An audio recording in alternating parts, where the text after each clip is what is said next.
And Joel Klatt. We'll see you at the half, everybody.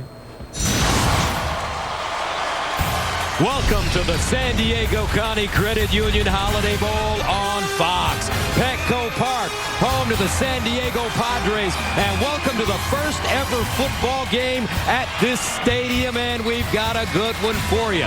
Pac-12 versus ACC as 15th ranked Oregon faces Mac Brown and his North Carolina Tar Heels. Hi, everybody. I'm Gus Johnson, along with my quarterback, Joel Klatt. And welcome to San Diego, folks. This should be a great matchup.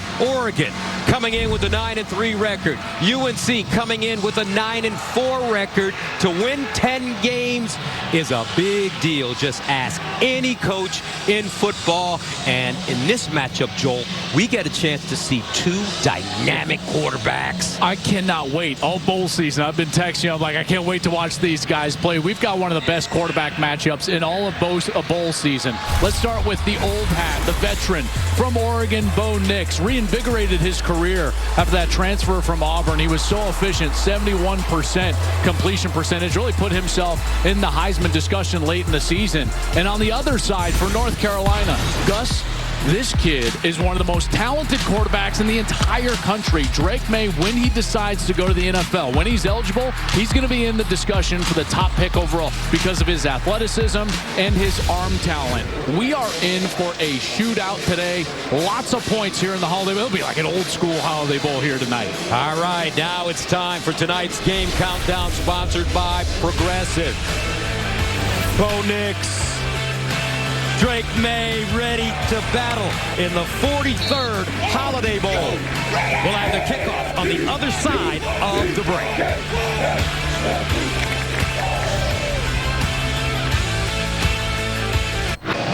Oregon, North Carolina in the Holiday Bowl. We're ready for the opening kickoff. But right now, let's go downstairs to the third member of our team, fresh off her spectacular performance at the World Cup in Qatar. She's back, folks, the All-American girl, Jenny Tabb. Gus, let me say it feels good to hear you say that. And thank you. I'm so happy to be back with you guys. And what a game we have in store tonight. And some special coaches going up against each other. For Oregon, Dan Lanning, his first year as a head coach. He's facing the Hall of Famer Mac Brown, who's coaching today in his 6th ever Holiday Bowl. Something unique about these bowl games, they have time to catch up before the game. And Coach Brown had some special advice for Coach Lanning. He said, stay true to yourself. Remember, it's always about the players and enjoy the journey. We asked Coach Lanning to reflect on this season, and he said, honestly, I have been able to enjoy it and soak it in. And we asked Coach Brown the same thing, and his answer was this. He said, no matter what, it is always about the players. It's a wonderful game that my wife, Sally, and I have enjoyed for 34 years of incredible kids. We're blessed, and we are still loving every bit of it. And you are going to love the weather here in San Diego. Kickoff time, perfect. 59 degrees, no humidity. Oregon wins the toss, defers. North Carolina will receive. Andrew Boyle will kick it away. George Pettaway is the deep man. First ever meeting between Oregon and North Carolina here at the 43rd Holiday Bowl. First ever football game at Petco Park. Ducks, Tar Heels, and here we go. And it's fair caught in the end zone. So North Carolina coming onto the field. This young man, Drake May, Joel Klatt, he could be a special one down the road. Oh, man, listen, I think he's special right now. He's had one of the great seasons in all of college football. It's interesting because at one point, this is a 9-1 team. They struggled a little bit down the stretch, and I asked Drake, hey, as a young player, have you had time to reflect on what you think you learned during those 3 losses there at the end of the year? And he said, yeah, I did, and I needed to be more patient. I was looking for the big play too early and too often. He wants to be patient tonight, early in this game. Let's see if he learned that lesson. First down and 10 of the 25-yard line for the Tar Heels. Elijah Green in the backfield, and they'll throw it on first down. Morales, the intended receiver, the tight end, incomplete. Let's take a look at North Carolina on offense. Up front, they give up a little bit too much pressure, so that's something that Oregon's going to try to take advantage of. And then on the outside, they're going to be without really their two best receivers. Josh Downs declared for the draft.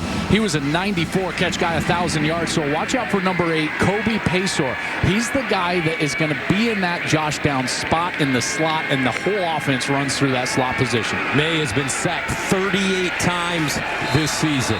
Elijah Green running left defensively for Oregon. Lots of opt-outs here, Gus. Here's what we got. We've basically got the most impactful player on all 3 levels that has opted out. DJ Johnson, leader in sacks, opted out. Noah Sewell, best linebacker, opted out. Christian Gonzalez, corner, opted out. So it's about the young players getting the opportunity to come in and play. A guy like a Keith Brown, watch out for him. But the key for them is their safety, Bennett Williams. He's the one that gets them lined up.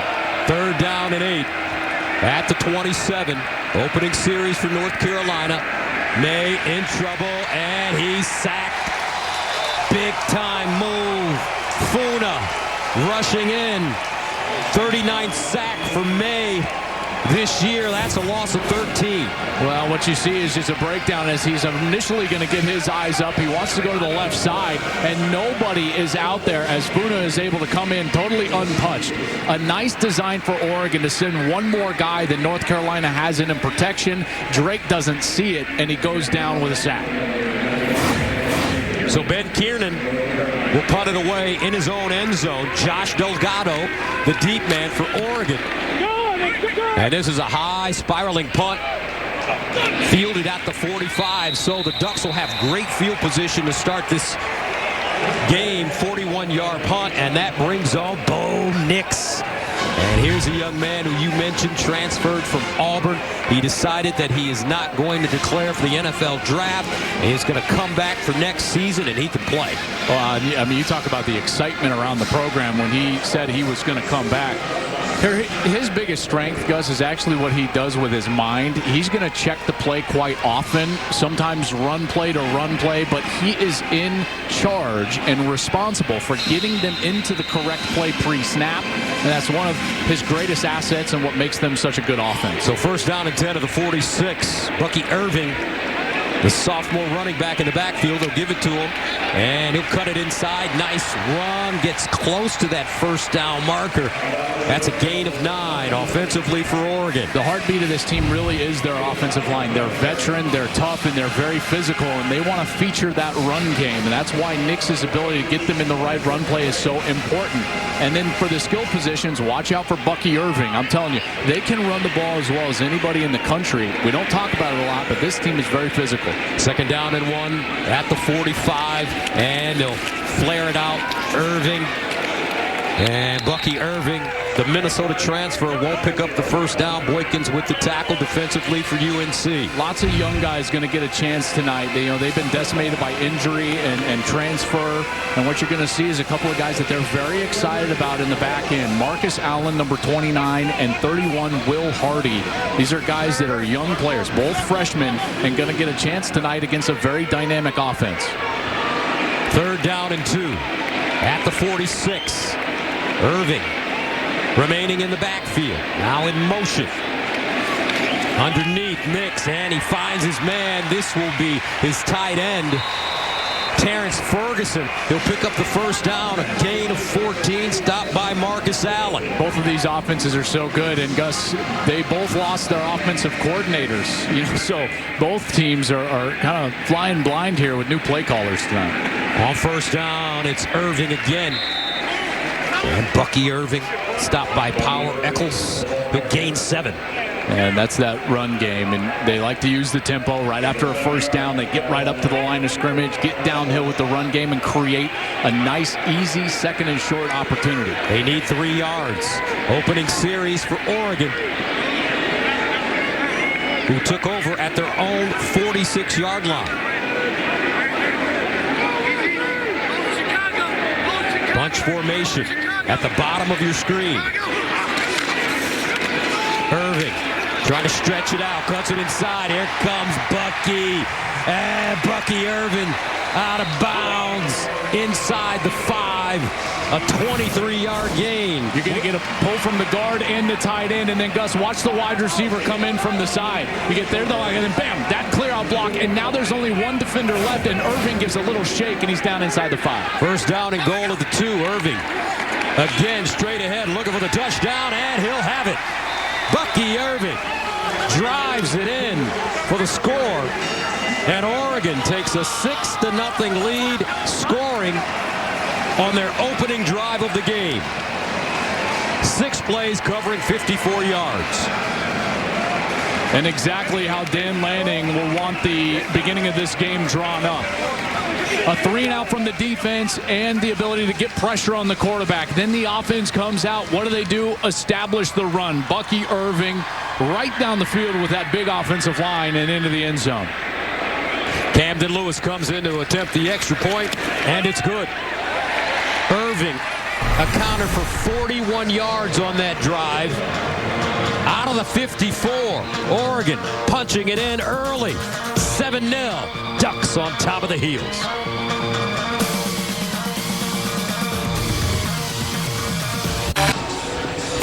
College football fans, you still have time to enter your 6-game predictions for a chance to win $5,000 on Fox Bet Super 6. Download the free Super 6 app now.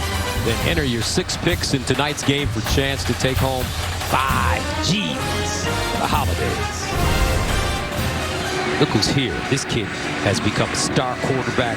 Justin Herbert, former Oregon Duck, now with the Los Angeles Chargers. And, you know, Joel, I called San Diego Chargers games for so long. Yeah. This was one of the best places to come watch an NFL game. It's hard to get used to saying LA Chargers. I know. Listen, I'm with you. But how about this venue? And by the way, we've been around all these red coats, these volunteers for the Holiday Bowl for a number of years doing this game. I am so happy for all of them that this game is back after 2 years not being played in this great venue. This is a really special night here in San Diego. This ball caught at the goal line. George Pettaway will bring it out with running room. And a lane. Pettaway breaking. Stays on his feet. Oh, he goes down at the 45. Terrific return of 54 yards for George Pettaway. And he'll give North Carolina great field position. A great blocking up front. Look at the heap of people right here on the hash, right? They're all going down. Great blocking. And then you see the speed, and right there, just enough of the shoelace, and he couldn't stay on his feet, but across the 50. Boy, didn't that look like he was going to be hitting his head on the end zone? My goodness, that was almost a huge return for North Carolina, but sets them up with great field position here on their second offensive possession. All right, North Carolina went 3 and out on their first series of the game. They'll start at the Oregon 44-yard line. Drake May out of the gun. Elijah Green, his tailback. Here's Green sprinting it out. Cuts it inside. He'll gain a couple. And Elijah Green, sophomore from Roswell, Georgia, tackled by Keith Brown. They made a point yesterday in our meetings to talking about the fact that they wanted to make sure that they were staying true to their run game. One of the things that they pride themselves on is their ability to be balanced, even though they are so efficient throwing the football. And Elijah Green is a big part of that in the backfield. North Carolina averaging 156 yards rushing per game. 2nd down and 8 at the 42. May, under pressure, delivers over the middle. That's a 1st down for the Tar Heels.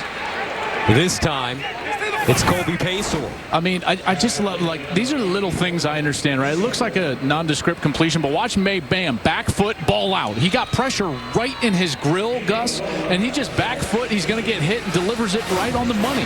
That's why I love watching this guy. 1st down at the 31. They'll run it again with Green. Green with space, stays on his feet, picks up a 1st down. Flag on the play. Let's see. But a clever run for Elijah Green. It looked like the tight end, John Copenhaver. Offense number 81. 10-yard penalty. Repeat 1st down. That's exactly what it was. John Copenhaver, sophomore from Roswell, Georgia. Watch him. Here's a near side tight end.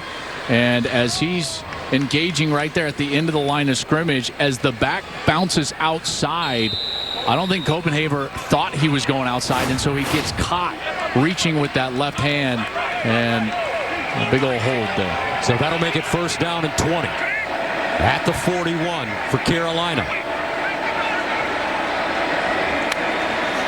May with time.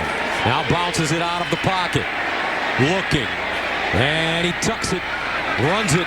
And he'll get down at the 35-yard line. That ball squirting out. Jamal Hill with the tackle.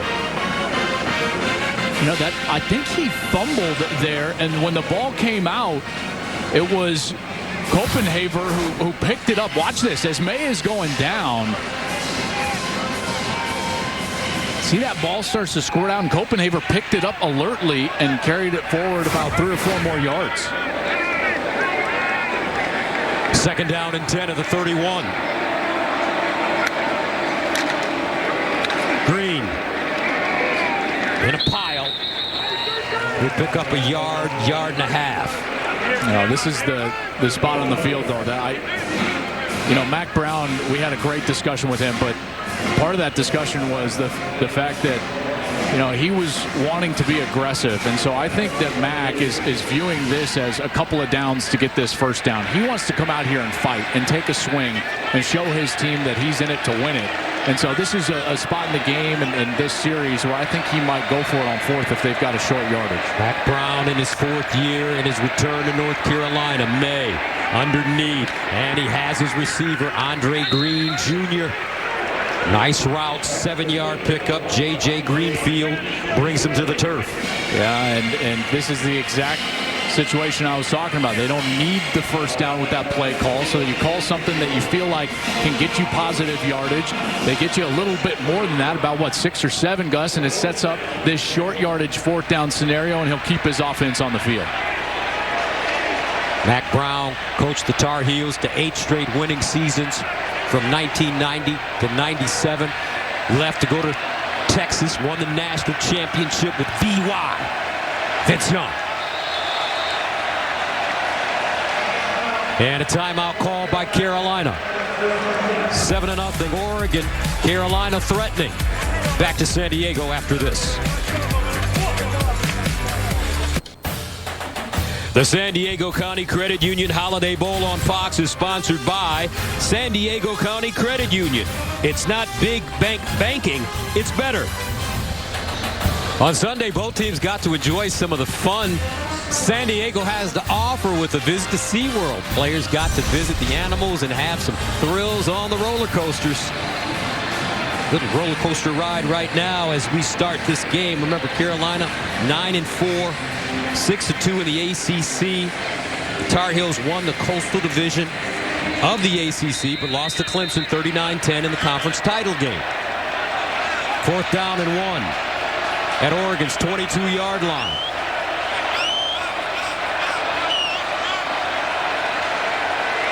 Elijah Green in motion. May looking.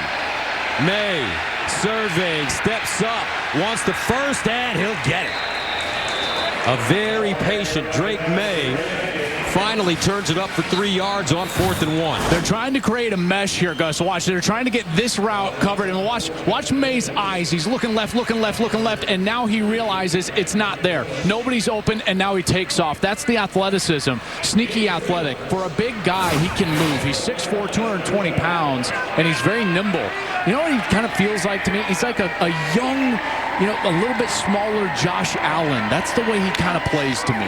May has rushed this season for over 700 yards. Elijah Green straight ahead. Baby Josh. That's what he is to me. I don't know if he's got like that, Josh Allen had just like top-end arm strength, right? And I don't know if Drake necessarily has that, but he's accurate. Much more accurate than Josh was at Wyoming when he was in school. But he's got that athleticism and that toughness. Kind of a big country guy. And he can get tough yardage. He can obviously extend the play. He keeps his eyes down the field. He does so many things well. But I think the best trait that he has, Gus, is he's just competitive. Youngest of 4 boys. Guy just wants to win. 2nd down and 6 at the 15-yard line. And May throwing the fade in the corner. Incomplete. That ball intended for J.J. Jones. Good coverage in the Oregon secondary. You know, they're not only down Josh Downs, but Antoine Green not really available. So you got guys that are getting a shot here. J.J. Jones gets the shot here in the corner of the end zone, 6'2", 210. Good ball. That's one that you've got to come down with. If you get a chance like that, you've got to make the play for your quarterback. I thought it was a very accurate throw, and he ran a good route as well. Dante Manning in coverage, the sophomore from Kansas City, brings up 3rd down and 6 at the 15. DJ Jones in the backfield now, replacing Elijah Green. Here's May. Double pumps it underneath, caught, and a 1st down for North Carolina. Bryson Nesbitt. Nesbitt is a really good threat for them. He's a kind of a flex tight end, 6'5", 230 pounds. And there May had to work through his progression, get to about 3-4 in his progression. Found Nesbitt, delivered the ball, and moved the chains. What a good series they're on here. 10th play of the drive coming up. 1st down and goal at the 8. This drive started at the 44-yard line. Green back in at running back. They'll give it to him. Chops his feet and leans forward. Gains 2. Funa with the tackle as he gets close to the 5. You know, think about this drive. Obviously, they wanted to take advantage after that good return. This drive started on the plus side of the 50. And they had that, what was it, 1st and 20, Gus, after the holding call. And they've been able to stay on the field. A really positive drive here, but they've got to stick it in the end zone. You've got to convert here down inside the 10. You're absolutely right, partner. It was 1st and 20 at the 41. Now, North Carolina, 2nd down and goal at the Oregon 6. May. Underneath. Incomplete. No flag on the play. Nesbitt wanted one, but Bridges was there in coverage.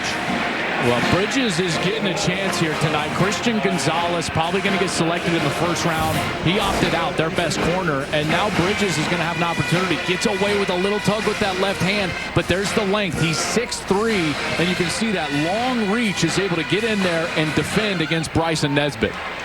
Triquez Bridges, a sophomore from Lynette, Alabama. 6'3". 3rd down goal at the 6. May pumps in the end zone. Touchdown, North Carolina. Andre Green Jr.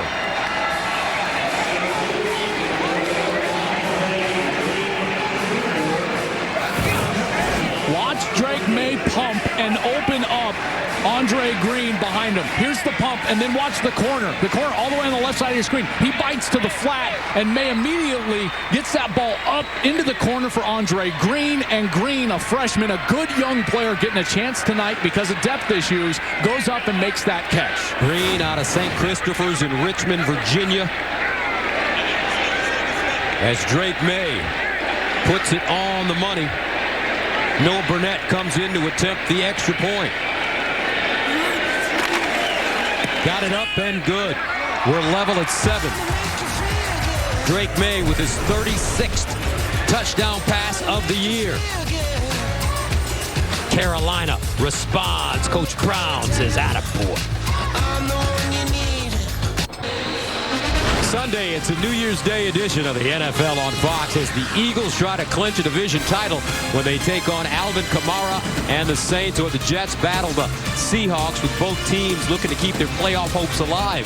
Check local listings for the game in your area, only on Fox and the Fox Sports app. Some guys that are playing on Sundays that had great days here at the Holiday Bowl.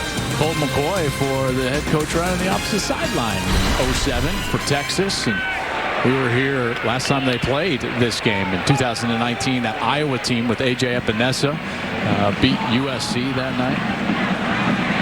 Noah Burnett ready to kick it off. Bucky Irving, the deep man. Irving brings it out of the end zone. Gets to the 15 with a crease, and he'll crash forward to the 30-yard line. And that will bring back onto the field Bo Nix. And the Oregon offense, game tied at 7. The Holiday Bowl on Fox is sponsored by Discover, exceptionally common sense. Earlier this week, both teams were welcomed aboard the USS Abraham Lincoln in Coronado for a special tour of the warship. Players were able to walk around the ship's flight deck and learn what life looks like for members of our military at sea. A 300-yard ship. That's what the players were talking about when they came into our meeting yesterday.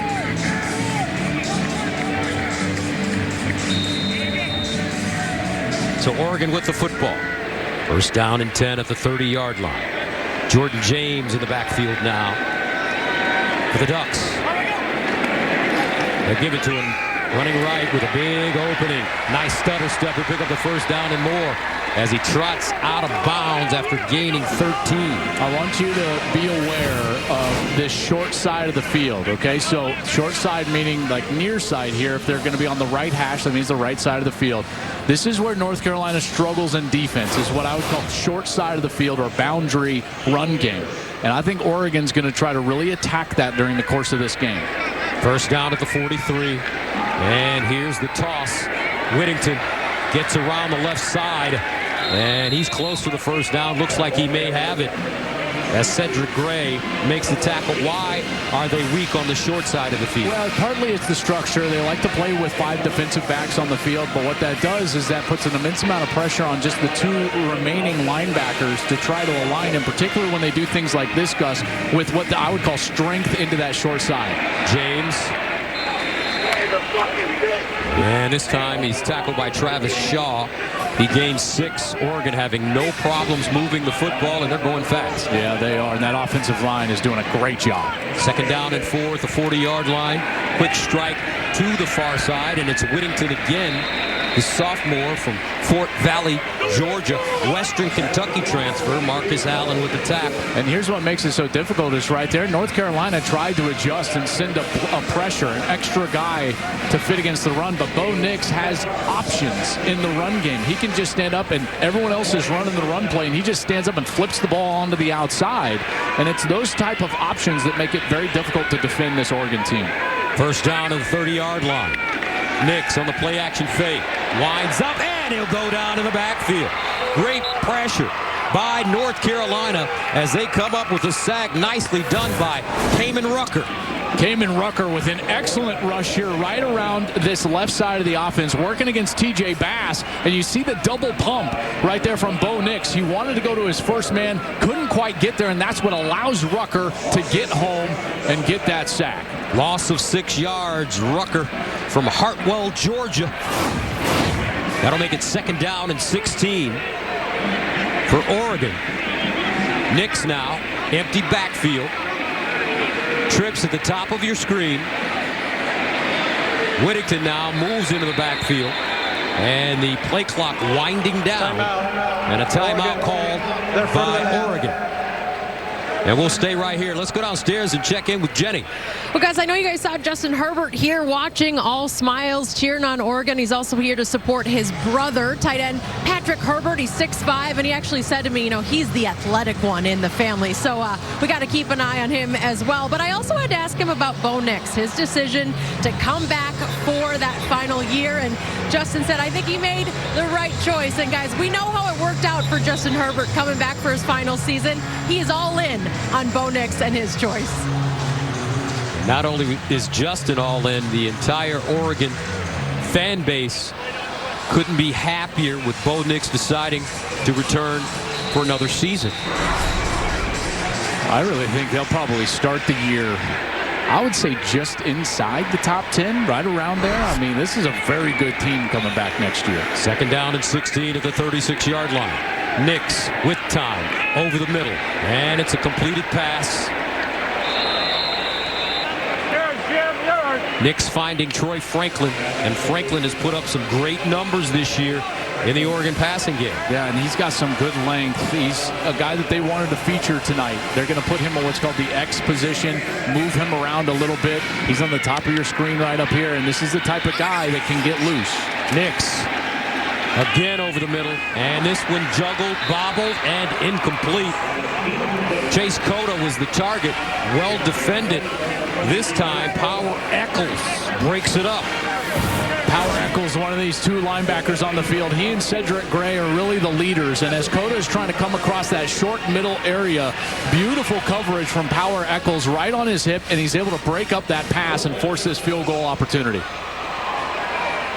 Camden Lewis comes in to attempt a 47-yard field goal. On the season, he's 14 of 15 with a long of 44. This one, he pushed it right.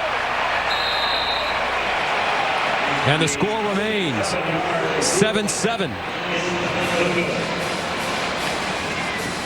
That's a good defensive series for North Carolina. After Oregon was moving the ball with that run game, they get a couple of nice tackles and a couple of nice stops right there. And then just the push on the field goal. That's exactly what Mack Brown wants to see. He told us, Gus, he wants to see his team fight. That's what the main goal tonight was to see what type of fight he was going to get from these Tar Heels. And after that first drive for Oregon, you thought this Ducks team was going to be able to just march down the field again running the ball. But that defense bowed its neck, and they got a couple of stops. Nice job by Power Eccles. There was a tackle in there by a young defensive lineman, Travis Shaw, on one of those over routes. Did a nice job hustling down the field, and that's some good fight from that defense. So North Carolina takes over. First down and 10 at the 29.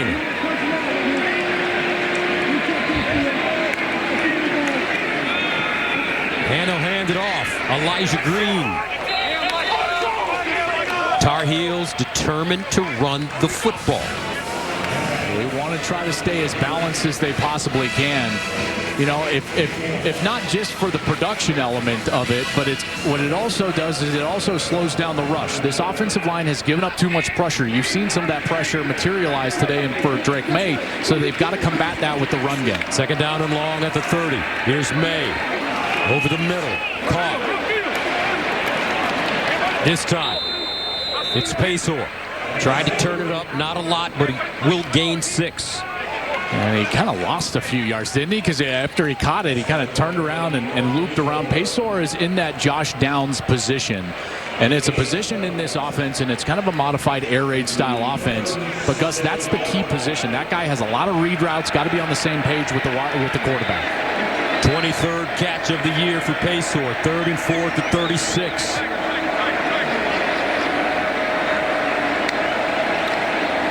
May. Scooting.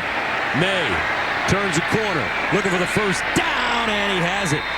Using that big 6'4", 220-pound frame to get the first down, a 5-yard run on 3rd and 4. I was talking with Dre Bly, the secondary coach for North Carolina, before the game, and he said, I said, what do you think about Drake? Isn't he a good player? And he said, you know what I'm most impressed with, he said, his athleticism, and that has been on display here so far in the first quarter. And that'll take us to the end of the first quarter. Tight game, 7-up. Oregon, North Carolina, here in San Diego at the Holiday Bowl.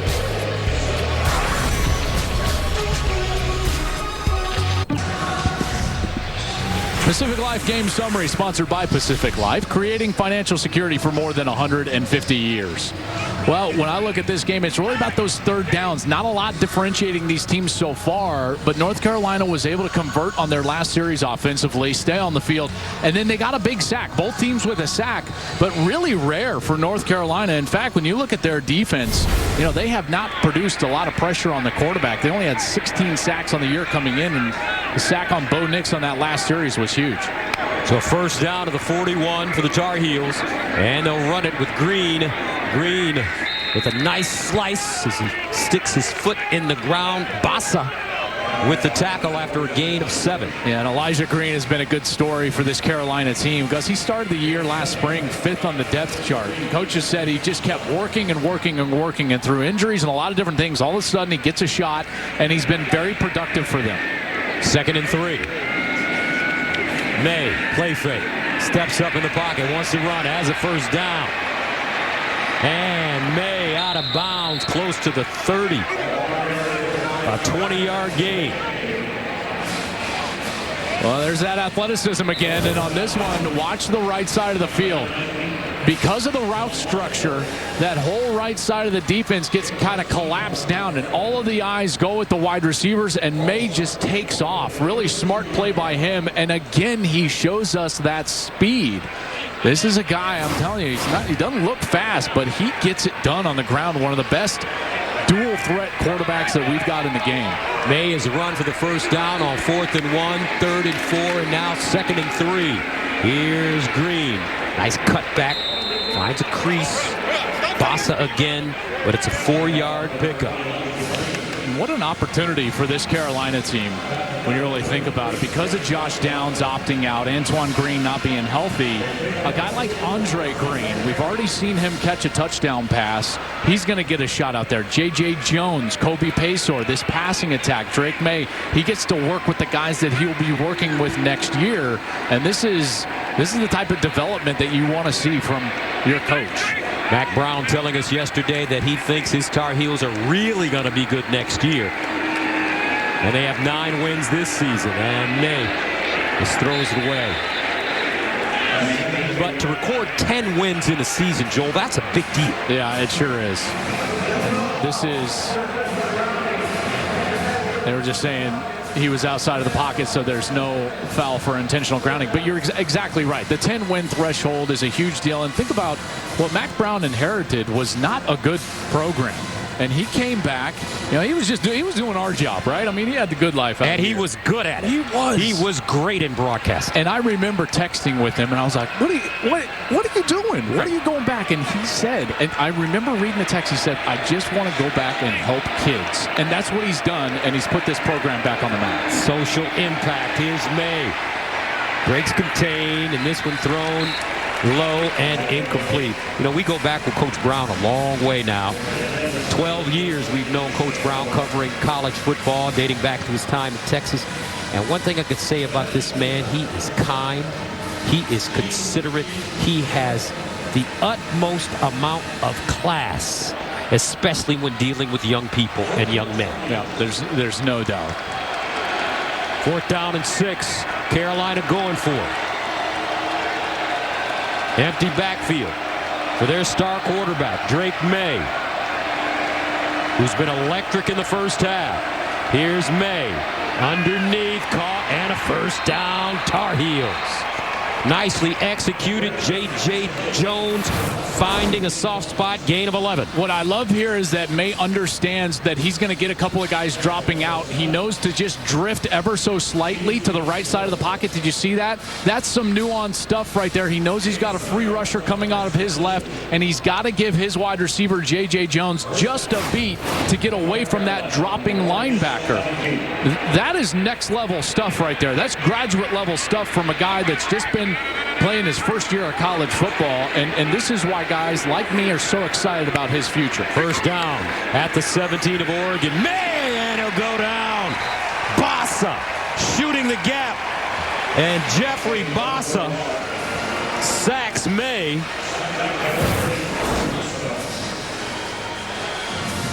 A loss of 8. And a great move on the guard right there. And Ed Montelis has got to do a better job than that. I mean, he just gets beat quickly, and there's nothing May can do.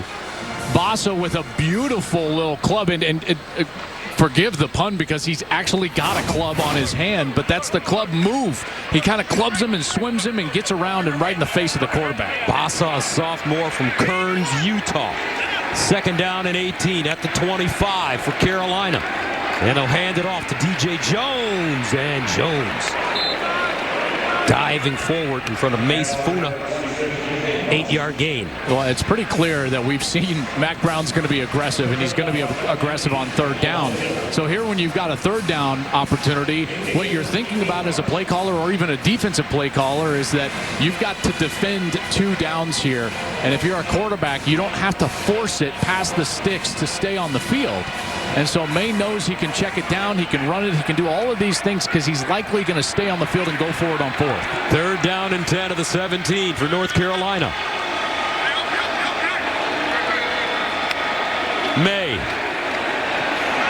Near side, again, and incomplete. Looks like his receiver slipped. That's J.J. Jones. And that brings up 4th and 10. Well, now at 4th and 10, they are going to kick the field goal. And Jones right here, you're right, partner, he just slipped as he's trying to get back to the ball. And this end of the field is a little bit slippery. This is the end of the field that the baseball diamond is on. We've got a lot of rain in the last few days here in the San Diego area, and it just hasn't drained quite as well as the opposite end of the field where you don't have the baseball diamond underneath. Noah Burnett comes in 13 of 18 on the season with a long of 47 yards. This one from 34 yards away. Got it up, and he missed it. He pushes one right. Each field goal kicker has pushed one right. The score remains 7-7. Over 10 minutes to play in the second quarter of the Holiday Bowl. Back after this.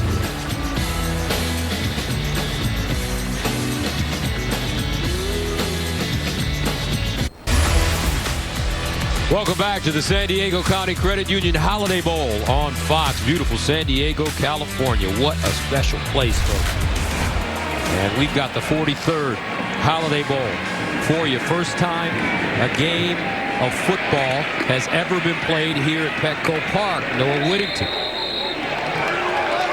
And the field also in a little bit of trouble, Joel. It rained a lot yesterday, this morning as well, and they're kind of trying to do their best to hook it up here. Yeah, and again, that's the spot where the baseball diamond is. And so that's where the dirt is, would be underneath that new sod that they laid down, and just nowhere for that rain to go. But they're doing a nice job here in between our stoppages, and you know, it's actually holding up pretty good.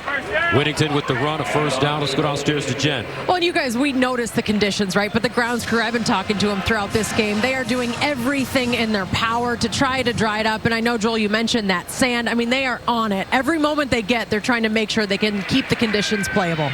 First down and 10 at the 31. And here's the pitch. Whittington. And Whittington tracked down from behind by Kamen Rucker.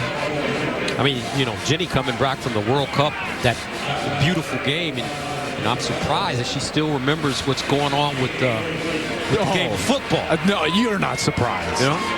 You're not surprised. She was over there for 35 days. I know, and they did such a good job. Jenny, you guys did such a great job covering what turned out to be an epic World Cup. You know, and we've had a chance to debrief over the last few days here in San Diego. I mean, what an amazing final with Messi and Mbappe, and you just heard the extent of Joel Klatt's soccer. You did a great job. 2nd and 7. Irving breaks it back with room, bounces it outside. He's got a burst. Bucky Irving down the sideline. Touchdown, Oregon. 66 yards.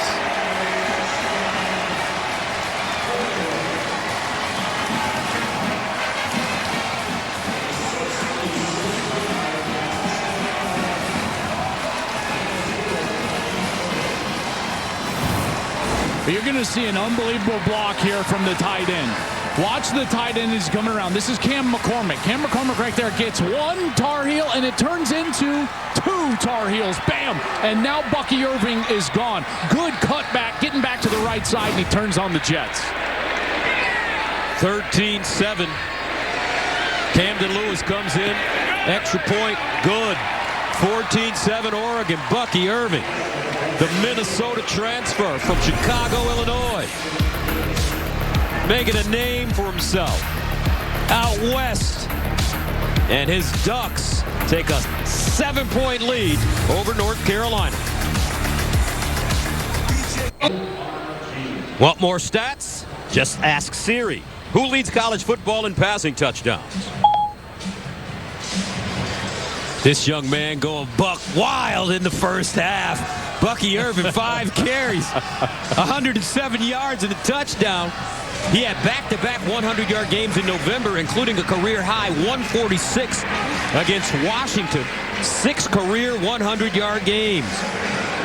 And Dan Lanning, the 36-year-old first-year head coach, has to be happy with the way his young running back is playing. So Oregon will send it away. Petaway, who had a great return the last time he touched it, allows this one to go into the end zone for touchback. Well, look at this start to the game for Bucky Irving. Great moves in space. When there's a free defender, he's making a miss. He's finishing very tough behind his pads. There was the touchdown. And then that cutback right there after the great block from Cam McCormick. And he takes it the distance. 5 for 107, now 1,000 yards on the season. And Buck Irving he's doing it, folks. This is a guy from Chicago, just a sophomore. I think he's got a really bright future ahead of him. Now with 1,016 yards, first career 1,000 rush yard season. 6.9 per, too. I mean, like, this is a dominant run game and a clear strength for them tonight. First down, here's Petaway. Let's go downstairs and check it with Jen. Gus, I know you love the story behind the name. So he is actually Marquise, but he's been Bucky since he was 2 years old. And you mentioned he was at Minnesota. Well, the team had a problem calling him Bucky. That is because of their rival, University of Wisconsin, their mascot, Bucky the Badger. They were calling him Bucko. He didn't love that nickname. That's not the reason he left, though. He said he wanted a place he could compete. He said Oregon was home, and what a fit it has been for Bucky. All right, thank you very much, Jenny. I knew another Marquise that had a great nickname years ago. 2nd and 6 at the 29. Hollywood. That's my man right there. I'll never forget it. I will never forget it. Folks, it was a early November afternoon in Manhattan, Kansas. OU playing Kansas State, and Marquise became Hollywood on I think it was like a 3rd and 7 going right to left, and that came out, and I was like, oh, that one's gonna stick. That's right. Marquise Irving is the young man we're watching today. First down and 10 at the 36 for Carolina now. Down 14-7. And the Tar Heels run it with Green, looking for space. 2 yards on the play. Bassa's been doing an extremely good job defensively for Oregon. Yeah, this is a defense that, listen, they know that they need to get better. Tosh Lapoy, their defensive coordinator, and Dan Lanning, for that matter, who's the head coach who really made his name as the coordinator for Georgia. They know that they need to improve defensively. They're without 3 of their better players tonight who've opted out, getting ready for the National Football League, and they know that some of these young players have just got to get better right away. 2nd down and 8 at the 38. May all day to throw that one, and he puts it on the money. That's a strike to Kobe Paysour. A 7-yard gain. They need a yard for first. This guy just understands where to put the football. You got to communicate with your ball placement. Right there, he just takes him outside, and now he sneaks it for the first down as penalty markers fly. I think that Oregon got caught with a substitution, illegal substitution here.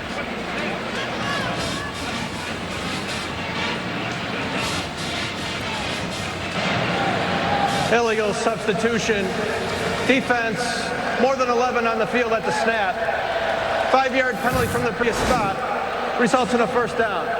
See Oregon trying to jog off right here and just did not get to the sideline before Drake May was able to snap that ball and was going to sneak for it anyways, but it'll be a first down for Carolina. At midfield.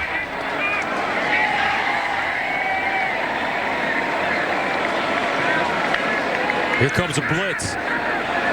May tucks it. May gets to the sideline. May still running. Drake May using his legs. He'll gain 24 yards on the play. And he's had a terrific rushing first half. So he's going to pump this over. He wants Elijah Green right there, but he just sees it and he knows, like, hey, I've got space right down the middle of the field. He gets released from his offensive lineman, almost like a little bit of a quarterback draw right there. Gets over to the left, and that's a really good run. 7 carries, 41 yards for May in the first half from the quarterback position. And he'll loft it in the corner, and incomplete. No flags on the play intended for Paysour. Great defense by Bennett Williams. Boy, Bennett Williams was all over him. Maybe gets away with a little contact, but turns back and plays that ball, extends, and Paysour could just not get any space. tried to go up with that right hand. Really accurate throw, but good defense from Bennett Williams there in the end zone. Bennett Williams, the National Player of the Week after his performance against Utah. Second down and 10 at the 26. May underneath, caught, and another first down for North Carolina. Copenhaver this time secures it and gains 11. Well, they've done a nice job with that little underneath passing game, haven't they? You know, just finding the tight ends, finding a little bit of space there. It's either been that or Drake May's ability to run that has really been the most effective thing for Carolina offensively so far in this first half. What they were able to do to get their touchdown, though, is they eventually had to strike up over the top, and they did it with their young wide receiver, Andre Green. And Green right now is going to be at the top of your screen. First down at the Oregon 15.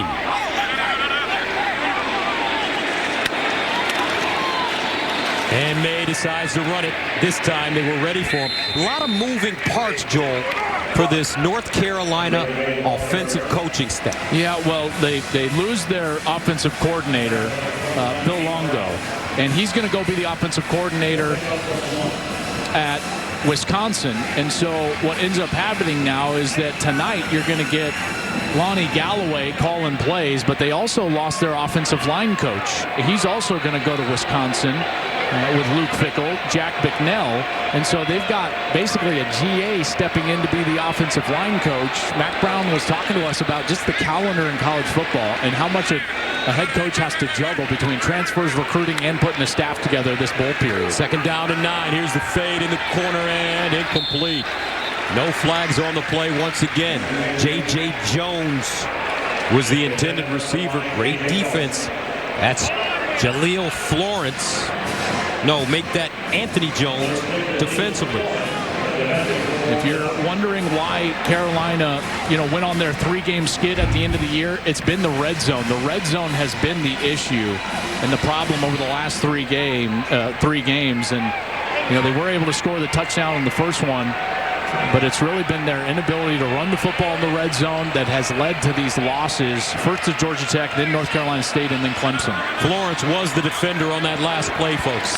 Third down and 9 at the 14. Before the ball was snapped, timeout, North Carolina, their second of the half. And we'll take a break. 7-point game. Back to San Diego after this. Coming up on the State Farm halftime, Kansas makes its first bowl appearance since 2008, while Duke and UCF go head-to-head for the first time ever. Plus predictions for this weekend's college football playoff semi. Should be 2 good games. We'll see you at the half, Gus Joe. All right, Sarge, 14-7, our score here.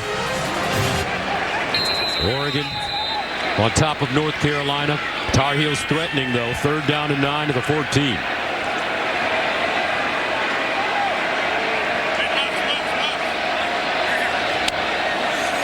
May looking, guns it in the end zone, touchdown Carolina. Bryson Nesbitt and Drake May through a frozen rope.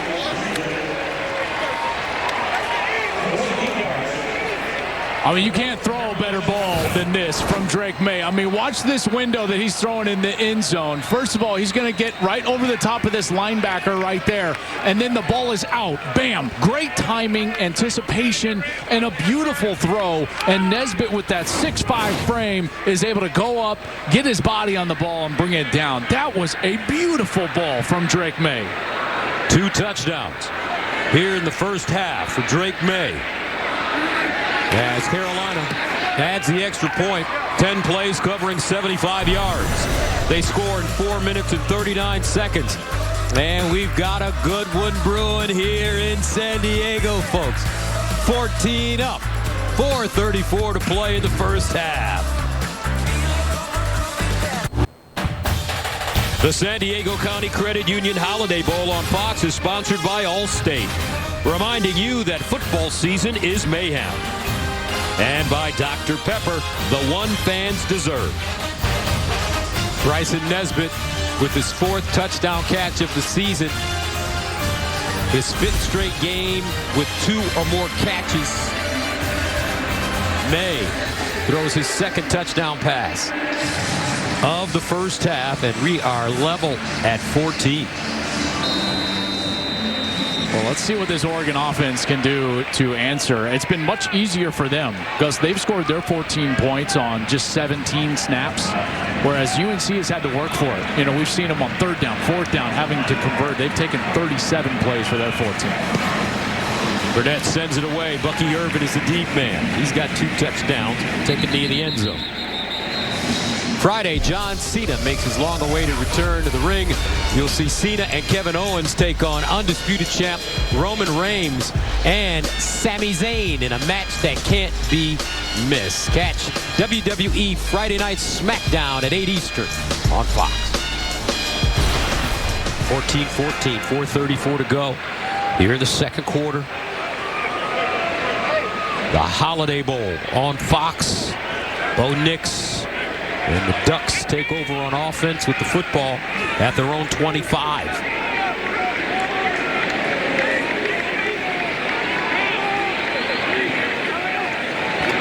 And the handoff. No, they throw it far side, and it's caught. Terrence Ferguson, the tight end, sophomore out of Denver. And Marcus Allen there defensively, 11-yard gain. Big tight end target, 6'5", 255 pounds. It's a mismatch on the outside with a small corner. First down and 10 of the 36. Near side this time, and it's caught by Chris Hudson. And Hudson crosses that 40-yard line, gets up close to the 42. So you might be wondering, like, hey, they've been running the ball so well. Why aren't they just running the ball? Well, because now North Carolina has committed an extra hat down to the box. So Bo Nix is reading that, and he's like, okay, we got the numbers outside, and he just flips it outside. 2nd and 5. Nix double clutching. A dive forward. Not a lot. Right in front of Cedric Gray. Nice job by DeAndre Boykins, number 16 right there. Thus, he was what I would call the support defender on that side, and he baited Bo Nix into thinking that he was going to defend the run, and then he jumped outside, and that's why Bo Nix had to pump and just kind of dive forward. Sophomore out of Concord, North Carolina. 3rd down and 4 at the 42.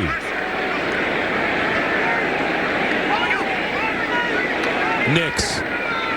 All day to throw the football. He's got the first down, finds Ferguson, his tight end, and he'll rumble forward and get down to the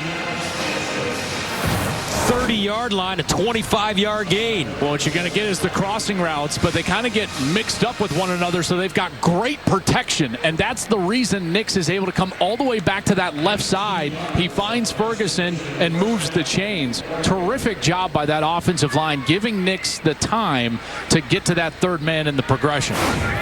1st and 10 at the Carolina 32. He's coming to you, Marcus. Nix pulls it out, decides to run it, and he'll slide down as he gets inside the 30 for a 3-yard gain.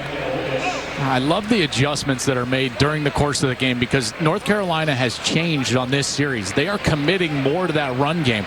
That's why Oregon has had to go to those little, screen passes, easy throws on the outside. Now you see Nix as he's in that zone read style fake.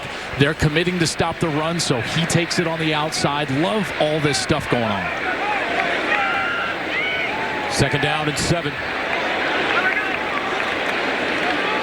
And the handoff, Whittington. Bo Nix, interesting young man, got married 6 months ago. His wife's name is Izzy. Izzy Smoke was her maiden name. And we thought after we talked to him, maybe Bo should change his name to Bo Smoke. That would be nice. I was going to say, like, as good of a name as Bo Nix is, right, it's a great name. That's a great name. Bo Smoke? Bo Smoke. I mean, come on. You never know. 3rd down and 5 at the 27.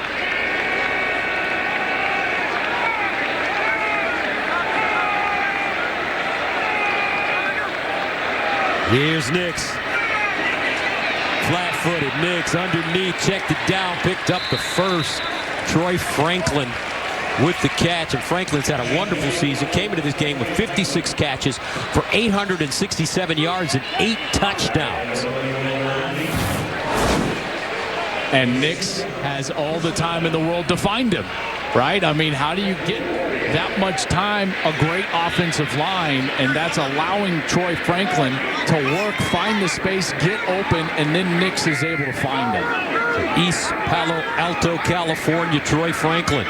First down and 10 of the 21. Here's the pitch. Whittington trying to square his shoulders. He'll get out of bounds. Crossing the 20. 5-yard gain. Cedric Gray ushers him out of play.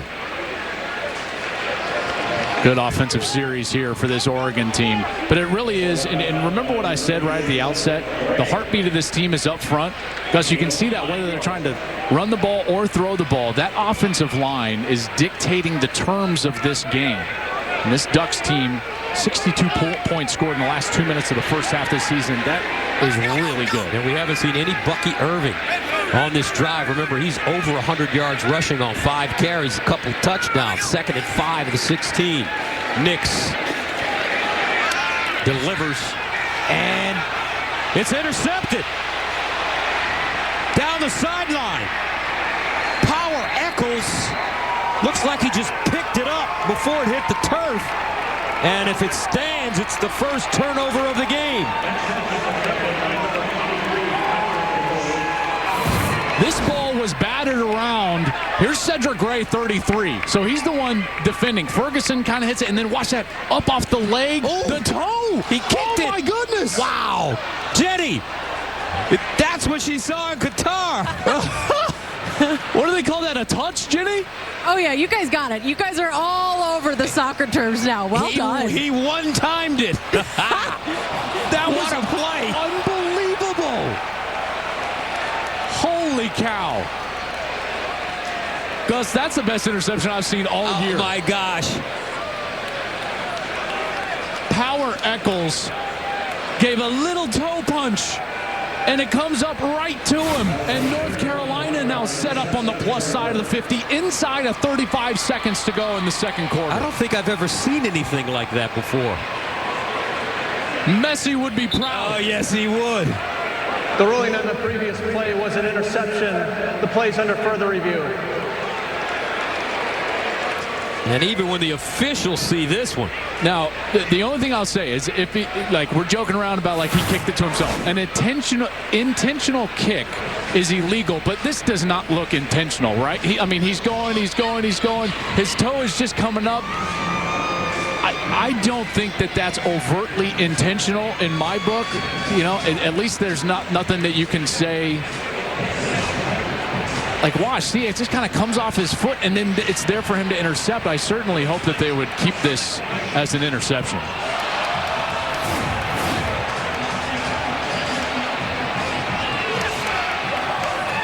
Power Eccles, sophomore from Charlotte. Chambers High School. Eccles, his second career interception. First this season, if it stands. And he had a 40-yard return as well.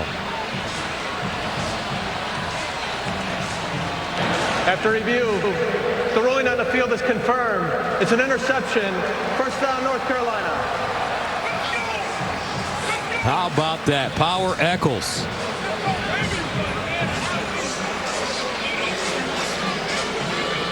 And, you know, Eccles, very versatile athlete. He was a star basketball player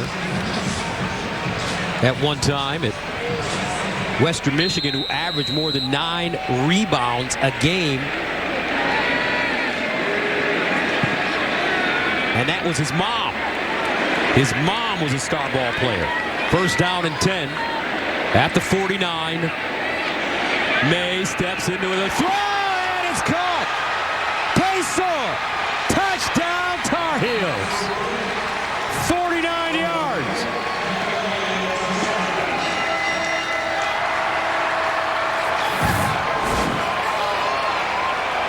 Watch May step up first. All right, the first move is the ability to step on the pocket right right there. And then the anticipation, throws an absolute dime to Kobe Paysour in stride, and he just runs right through it to the end zone. Paysour wasn't even looking when that ball first was released, and then he finally gets his head around, and Power Eccles on the bench is like, that is right.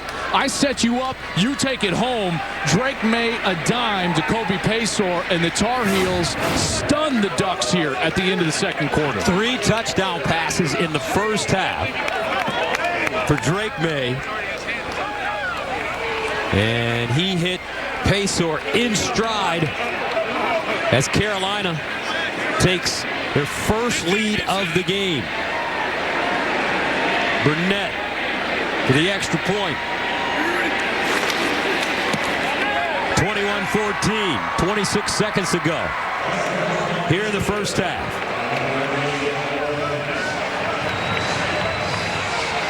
I mean, he's made, Gus, already 4 or 5 of some of the best throws I've seen all year long. I mean, anticipation, the ability to manipulate the pocket. And how about this turn of events right here? You've got Gray with coverage. It comes off his calf, and boop, a little touch. Power Eccles takes it down the sideline, and then they come out here, and Drake May rips an absolute lethal strike to Kobe Paysour, and they score one play. I tell you what, that was some sensational stuff right there. I get excited when I see great quarterback play, and this guy's doing all of it, Gus, right? The little manipulation and athleticism in the pocket, the anticipation and accuracy down the field, the power to drive it down the field into the secondary and really the third level. I tell you, and he's running the ball. Like, what are we doing? This guy's one of the best players I've seen all year. And he's young. Redshirt freshman. Comes from an athletic family. North Carolina, the heart and soul of the May family. We'll take you through that later in this game. Don't forget, coming up, Sergeant Mike Hill and the boys are standing by with the State Farm halftime show. I know our guy Acho is excited for Mac Brown. I know he picked Carolina because of his ties, Mac recruiting him to Texas, and obviously Mac has done a heck of a job, you know, with this Carolina team. And listen, you know, they've been decimated by guys hitting the portal, some injuries on the defensive line. Their best wide receiver is down. I'm not saying that hasn't also happened to Oregon, and I'm not giving excuses to anybody, but man, they've come out here and fought. And here's Nix sprinting out of the pocket, throws on the move underneath, and it's caught at midfield.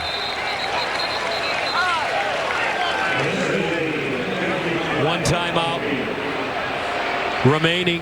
Holding. Offense number 3. 10-yard penalty. Repeat first down. That's Ferguson, the tight end, with 18 seconds left. Each team has a timeout left. Ferguson just got caught there. They were trying to roll the pocket. They do this really well. When they get Nix outside of the pocket, he's very dangerous throwing the ball down the field. And Ferguson's here right on the right side of your screen, and he doesn't really need to do this. But, you know, he kind of gets his arms wrapped around and then just kind of tackles him down as Nix was already outside of that contained player. So a little mistake there from Ferguson. First down and 20 at the 15.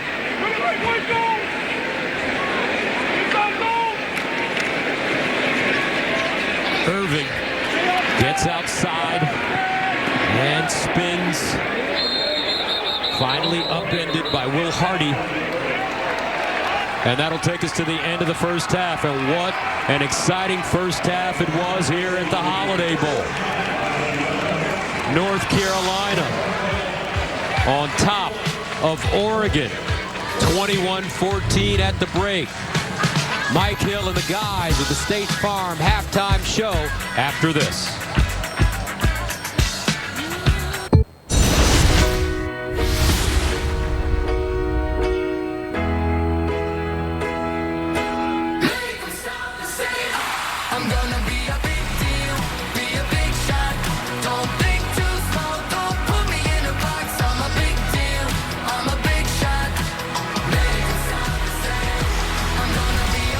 Welcome back to the San Diego County Credit Union Holiday Bowl on Fox. And we're ready for the second half. 21-14. Carolina on top of Oregon. Gus Johnson along with my partner Joel Clapp. Man, we've got a game. What an exciting first half. 21-14 Carolina, and somehow the Tar Heels just whipped the momentum of this game around. And it really was because of their quarterback play. And Drake May made a couple of plays. I want to show you these plays because they are next level quarterback play. Let's go to his first touchdown, Gus, and check out what he's able to do right there. He's going to draw that corner outside, and then he throws a dime behind him, right? Well, that's great. Okay, he does it once. Well, now check out his second touchdown pass. He's got 3 defenders that he's got to thread the needle.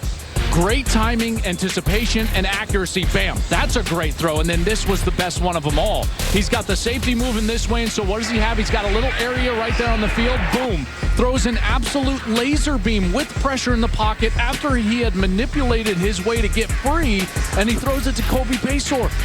I mean, those plays are ridiculously good for any quarterback, much less a quarterback that lost his offensive coordinator, that lost his best wide receiver. He's out there with a shaky offensive line and was just absolutely throwing dimes, and that's the reason North Carolina is up 21-14. Carolina's May, 10 of 18, 129 yards, 3 touchdown passes in the first half. Remember, this young man has thrown for over 4,000 yards this season. He came into this game with 35 touchdown passes. He's rushed for over 700 yards coming into this game, 41 yards rushing in the first half. So, wow, what a young player, and he's a baby.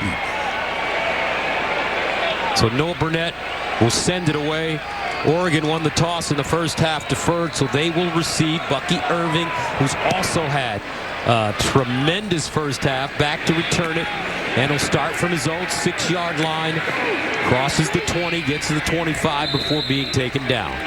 Let's go downstairs to Jenny. Well, I know you guys were going to be pleased with what you saw from Drake May, so I asked Mac Brown the same thing. Was that the best half you've really seen from him? He goes, no, that's just my quarterback. I expect it from him. He has been impressive. But the biggest thing, how pleased he's been with the fight from his guys. He said they're playing confident, they're playing loose. Had that huge play on defense. He wanted to see his guys compete, and boy, Coach Brown was happy. Coach Lanning said, you can't turn the ball over. We're tackling okay. Special teams, you know, we heard us a little bit, but guys are fired up to get back out there. We got a whole second half of Oregon football coming your way.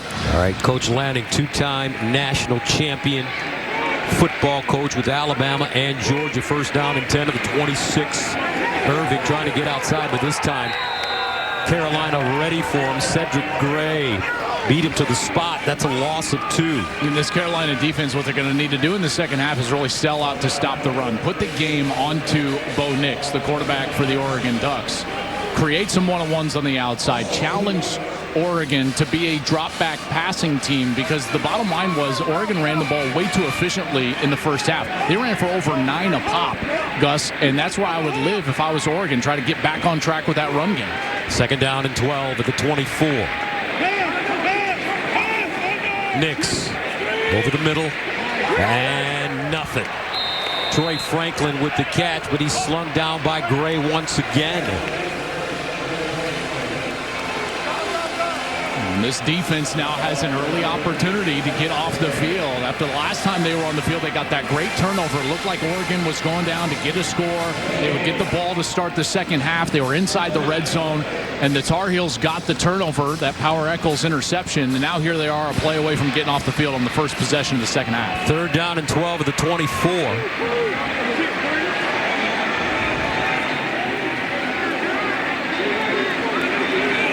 Nix with time, delivers sideline high and incomplete.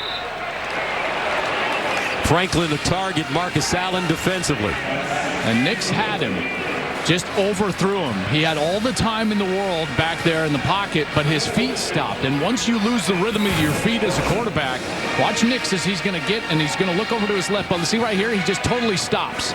Well, now he's flat-footed, and when you try to throw the ball, you jump at it, and it sails on you. Okay, he's got to step through his drop and keep his feet moving just a little bit, and that rhythm will create accuracy. First punt of the game tonight for Oregon. Adam Barry sends it away. George Pettaway had to take a bounce and will be down near the 30-yard line. And that brings Drake May back on the field for the first time here in the second half. I remember when I was doing SEC games years ago and Peyton Manning was playing at Tennessee. Peyton was criticized because he kept those feet chopping for having happy feet. See, I think it establishes a little bit of rhythm, and when you keep the timing of the offense in your feet, it can help you get through your progression. Think of it this way. You get back to the back end of your drop back and then one hitch up, and it's all controlled. You're not just chopping. It's all controlled. You hitch up once, now you're to the second man in the progression. Hitch up a second time, you're to the third man in the progression.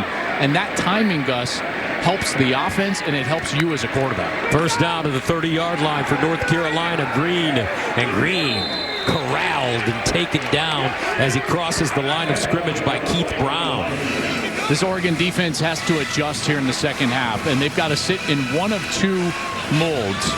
They either need to get aggressive, Tosh LaPoy, the defensive coordinator, and send guys and get pressure on Drake May. And if they don't send the pressure, they need to drop 8 into coverage. That's what North Carolina State and Clemson did in the last couple of games to May, and it confused him at times. 2nd and 9 at the 31. May drops it off, incomplete. Well defended by this Oregon team. Steve Stevens knocks it away from Kamari Morales. There was that blitz, so they pressured him on that play, and now on 3rd and 9, we'll see what Tosh LaPoy wants to do. Clemson had a lot of success, Gus, in that ACC championship game where they would only rush 3 defensive linemen, drop 8 into coverage, and it forced May to hold the ball longer than he wanted to. North Carolina losing that game to Clemson 39-10. 3rd down and 9 at the 31. May, here comes a blitz. They pick it up, deflected and knocked down as the ball crossed the line of scrimmage. Brandon Dorlus got a big hand on it, and that'll force Carolina to punt. What I love here is that you're going to get a blitz from the left, but then watch Dorlus. Gus, he just kind of creeps over, and he's not rushing, and he reads the eyes of the quarterback. Then he jumps up, and he's able to bat it down. So they confused May into thinking that he had to throw the ball hot right away because of the blitz, and there was Dorlus just creeping down to the left side, and he's able to get the hand on the ball and bat it away. Ben Kiernan punting it from his own 16. Chris Hudson back deep. End over end. Hudson fields it on the run, tries to turn and loses an edge, and it'll be downed at the 27, a 37-yard punt on the play. Coming up, Bo Nix in the offense right after this.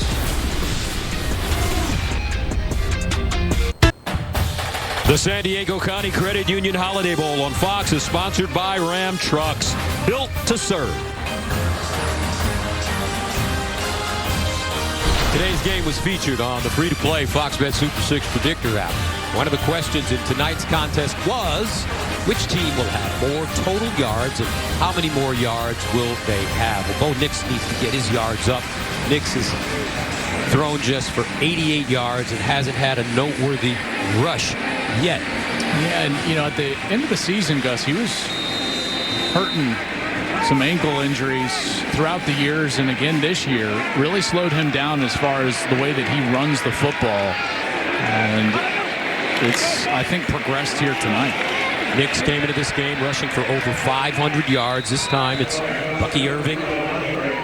He continues to add to his numbers, gains 11 there. He's just different, right? When Bucky Irving touches the ball, you can tell there's a different type of burst and short area quickness. First down, Irving again. And he'll gain 1. But again, look at how low the safeties are playing now. This is clear. What Gene Chizik, the defensive coordinator, what he's decided to do is he said, okay, I'm not just going to let you run the ball on us like they did in that first quarter and early second quarter. They're going to try to get this into a game in which Bo Nix has to drop back and throw it with the low safeties. And here's one of those low safeties right there. 2nd down and 9. And it's Irving slashing through the North Carolina defense. He'll be close to the first down. Cedric Gray with the tackle. Let's see where they spot it, and they will pick up the first down. Irving continuing to play well. First down. Runs it again. And Irving. And after that great first quarter and a great start to the second quarter, they went away from Bucky Irving, put him on the bench. I don't know if it was to get him some rest, but he lost that kind of sizzle he had. You know, throughout the year, they've rotated these backs. Bucky Irving, Noah Whittington, Jordan James has even gotten a lot of run. You know, Whittington came in with 752 yards, 5 touchdowns, over 125 carries on the season. So it's something that this Ducks team has done for the better part of the season. 2nd and 5 at the 47. Nix handing it off to Whittington, and Whittington just crushed as he tries to get to the line of scrimmage. No gain. Cedric Gray, Marcus Allen combining on the tackle. And here's another 3rd down opportunity. On that last one, what we saw, Nix had all sorts of time, missed high as he was trying to get Troy Franklin on the left side. Now let's see what they go with here. And again, Nix is just not himself as far as a runner. You can tell that he's not quite healthy. Doesn't necessarily want to run. So is it going to be just that straight drop back game? 3rd down and 5 at the 47. Nix checks it underneath, caught, and Franklin leans forward. Looks like he has the first in front of Gio Biggers. First down. Watch, it's just a little spot route. Boom, he just sits right there, and then he's able to lean forward. And you're right, he did a nice job, Gus, extending that ball across the line to gain in order to move the chains. Franklin on the day, 4 catches, 18 yards. First down to the 42. Oregon cobbling together a solid drive so far.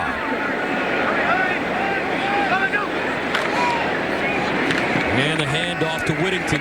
He stutter steps and gets to the line of scrimmage. No gain on the play. Ritzy with the tackle.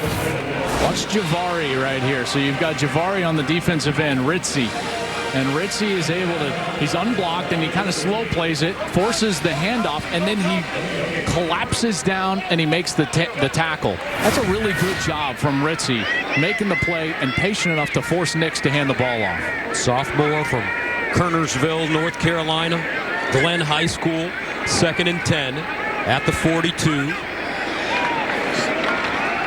And another run. Whittington, can he get outside? Cuts it inside. And he'll go down inside the 40. DeAndre Boykin's first man to him after he got 4. 7 runs, 1 pass on this drive. And they've been able to force him to have to convert on some of these 3rd downs here, and now another one. They went drop back pass on the last couple of 3rd downs. We'll see where they go here. And Troy Franklin on just that little sit down route. Now they're going to have this bunch set, 3 wide receivers here near side. Ducks rotating the running backs. Now Jordan James in there. It's been Irving, Whittington, and James. Here's James, gets through the hole, picks up a first down as he gets to the North Carolina 30. Well, right here you get a blitz. Okay, so North Carolina decides to blitz. I believe that's Power Eccles right there. He's blitzing on the interior, but that vacates an area, and they're able to exploit that with the run game. Chapman Jr. thought he was able to get in there for a tackle, but not able to get him down, and Oregon can just run there on a 3rd and long for a first down. Bucky Irving back in, 1st and 10 of the 30. Nick sprints out, looks backside, delivers, and he's got a receiver, but not a lot.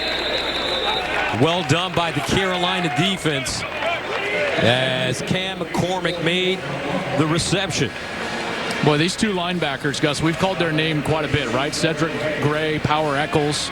They've been pretty good so far. I know that they've been giving up some yards in the run game at times here, but these 2 linebackers have done a really nice job against the pass.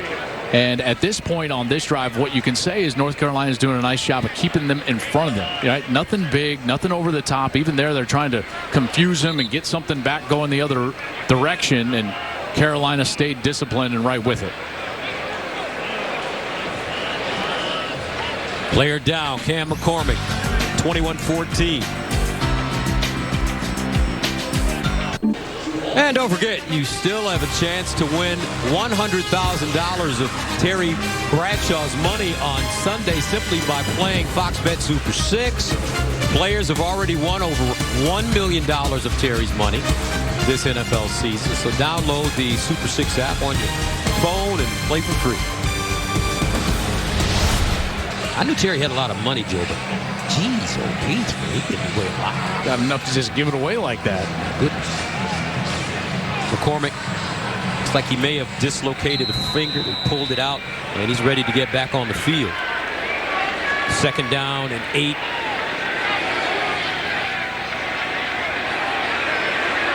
Oregon down by 7. Bo Nix looking near side. Whittington bottled up, driven backwards, no gain. He may have even lost a yard on the play. This time it's Power Eccles who had the big-time interception in the first half and a 40-yard return to set up the go-ahead touchdown. Really good tackling on this series so far from this North Carolina team, forcing Oregon to earn every single yard, but they've been able to get the conversions. Run or pass, they've been able to move the chains. This one, the most difficult, though, the longest 3rd down opportunity that they've had on the series. 3rd down and 8 yards to go. Nix steps up, wants to run, and goes down as he crosses the line of scrimmage, and that'll bring up 4th down and 7. I would expect them from this field position. They're not all that confident in their long kicking game. Obviously, Dan Lanning, I mean, he'll go for it on any field position. We've seen that. Obviously, against Washington, inside of 2 minutes, went for it in his own territory, kind of bit them, ended up losing the game when they weren't successful, but they'll stay on the field here. 13th play of the drive that started at the Oregon 28. 4th down and 7. Bo Nix, and incomplete, and Oregon turns it over on downs. Chase Cota, the intended receiver, coming up. North Carolina with the football up by 7 points.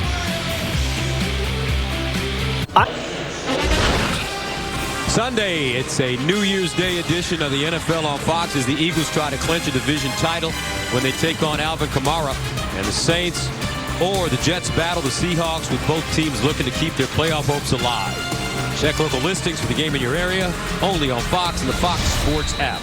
Now, speaking of Jalen Hurts, he went to Oklahoma. There's a kid that used to go to Oklahoma that's playing some lights-out football in college football right now. 1st down and 10 at the 27. This ball goes to the sideline, caught by Copenhagen.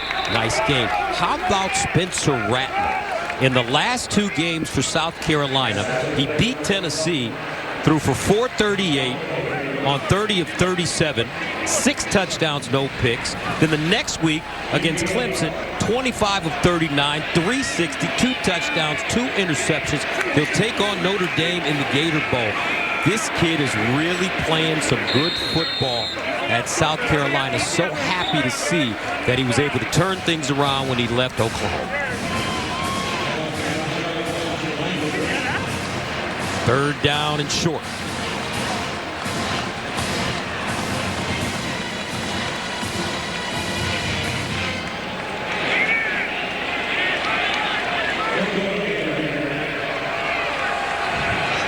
Tar Heels need 2 yards. Here's Green looking for the 1st down, and he has it as he submarines forward. That's a big pickup there. Elijah Green, told you about him earlier in the game. Guy's just worked his guts out, come into this bowl game, over 500 yards on the ground. Catches it decently out of the backfield. He's a guy that hauled in 17 catches for over 100 yards during the course of the season. But you know, this offense is really about trying to, you got to keep your quarterback clean, and you got to do that by having some effective run game through the course of the game. Slow down the rush so that Drake May can get it loose. 1st down at the 39. May bounces out of the pocket, throws across his body. Nice catch. This time, it's Copenhagen with a 5-yard gain the hard way. I was going to say, is this the best 5-yard gain of the season so far? Look at that. Wow. Oh, my goodness. And then he's able to corral it and gets upended all the way head over heels for the 5-yard gain. He palmed it, brought it in, and picked up positive yardage. 2nd and 5 now. Thumbs up from his quarterback.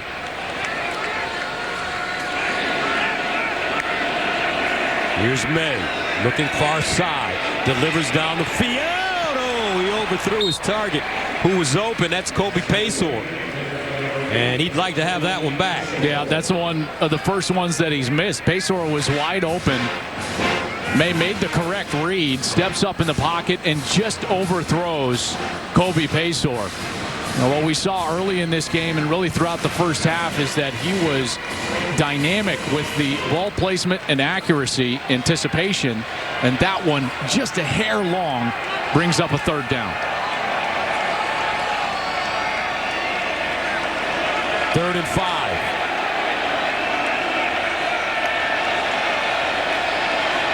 And he wants to run it and will not get there.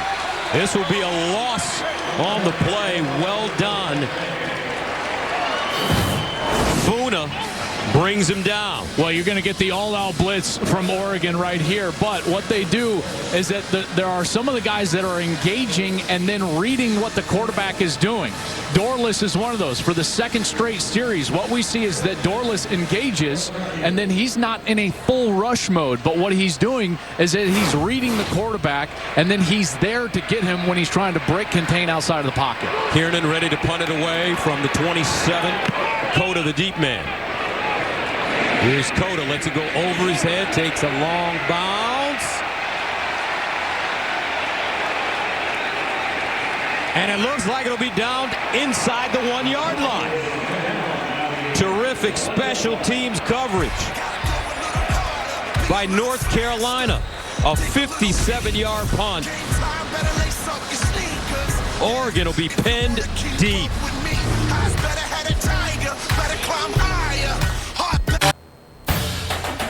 The San Diego County Credit Union Holiday Bowl on Fox is sponsored by Taco Bell's $2 grilled chicken burritos. 21-14, North Carolina on top of Oregon here at the Holiday Bowl. Great crowd on hand to watch this. I mean, come on, Joel. Who wouldn't want to come to San Diego? I know, right? What do they say? Drink it in. Oregon, though, they've got a long way to go as you take a look at their last 4 possessions. Been tough. Yeah, they have. And that last one, I mean, 13 plays, nearly 7 minutes off the clock. And they don't get anything out of it, getting stopped on 4th down. So a 1st down inside the 1. Whittington, the deep back, will try to give him some room, and he does. He runs into a pile. Picks up 3 yards. You know, at some point, it might not be here until they get a 1st down, if they can get a 1st down here after being backed up. But at some point here, even though their forte is not drop back pass, they're going to need to try to throw the ball down the field, because North Carolina's defense is so close to the line of scrimmage, knowing that Oregon just wants to establish the run. 2nd and 7. Nix rolls out, delivers, and a nice pass as he finds his tight end, Patrick Herbert, Justin's little brother. A gain of 7. Now another one of these 3rd downs, but this one much more manageable. You can sit in there with your tight ends on the field, and you've got to feel like with those 5 guys up front, those veteran offensive linemen, this Oregon team's got to feel like they can just hand the football off here and get a yard against North Carolina. 3rd down and 1. Whittington remains in the backfield. And they'll give it to him, and he's ambushed in the backfield. No gain. Cedric Gray came out of nowhere. And Oregon will have to punt. Here's Cedric Gray. He does a great job of getting inside the block of his tight end, this tight end right here. He just wiggles right down to the inside, and that's Patrick Herbert, who never steps down with the left foot, and he doesn't get engaged on the inside. And there's Cedric Gray. Came into this game with 137 tackles on the season. The leader, the communicator of that defense, and he makes a big play. 2nd in the nation in tackles. So North Carolina ready to get the football back. A flag on the play. Let's see. as it's down inside the 35.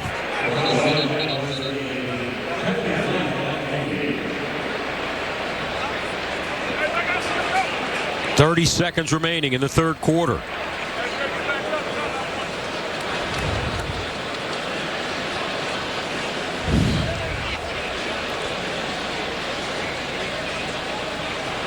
There was a ton of confusion going on the far side, on the sideline. And there was some coaches actually like on the field trying to communicate to the returner when the ball was snapped. And they were right near that far side official. Gus, it was very awkward. Never really seen anything like that. I think that's what they're discussing here, some sort of like sideline infraction.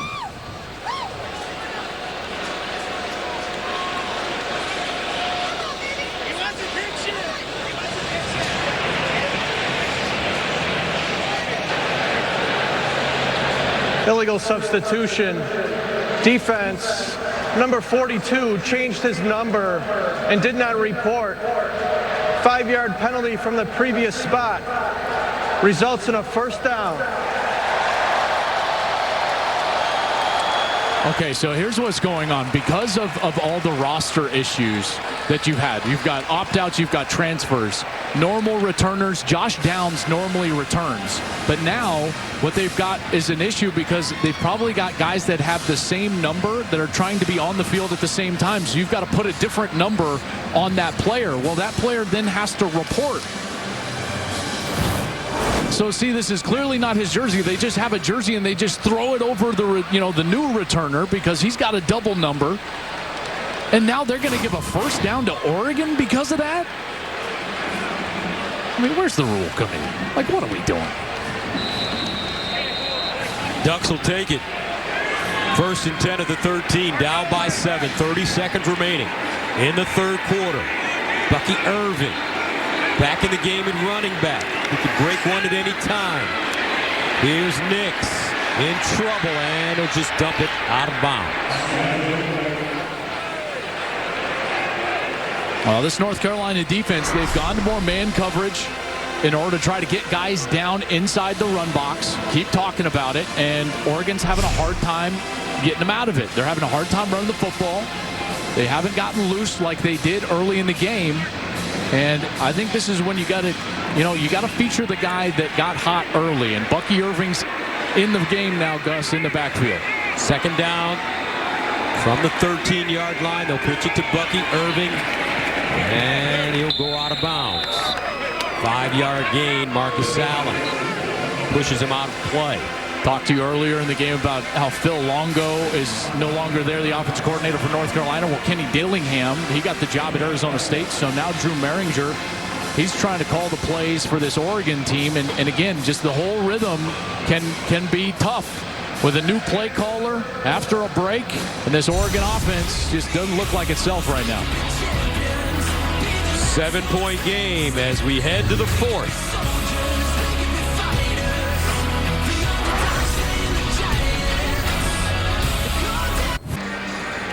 Welcome back to the San Diego County Credit Union Holiday Bowl on Fox. How about that third quarter, partner? A scoreless third quarter after all those fireworks in the first half. I mean, especially what we saw in the last minute of the first half, right? You had that interception and then the score from North Carolina. And these defenses both played really well in that third quarter.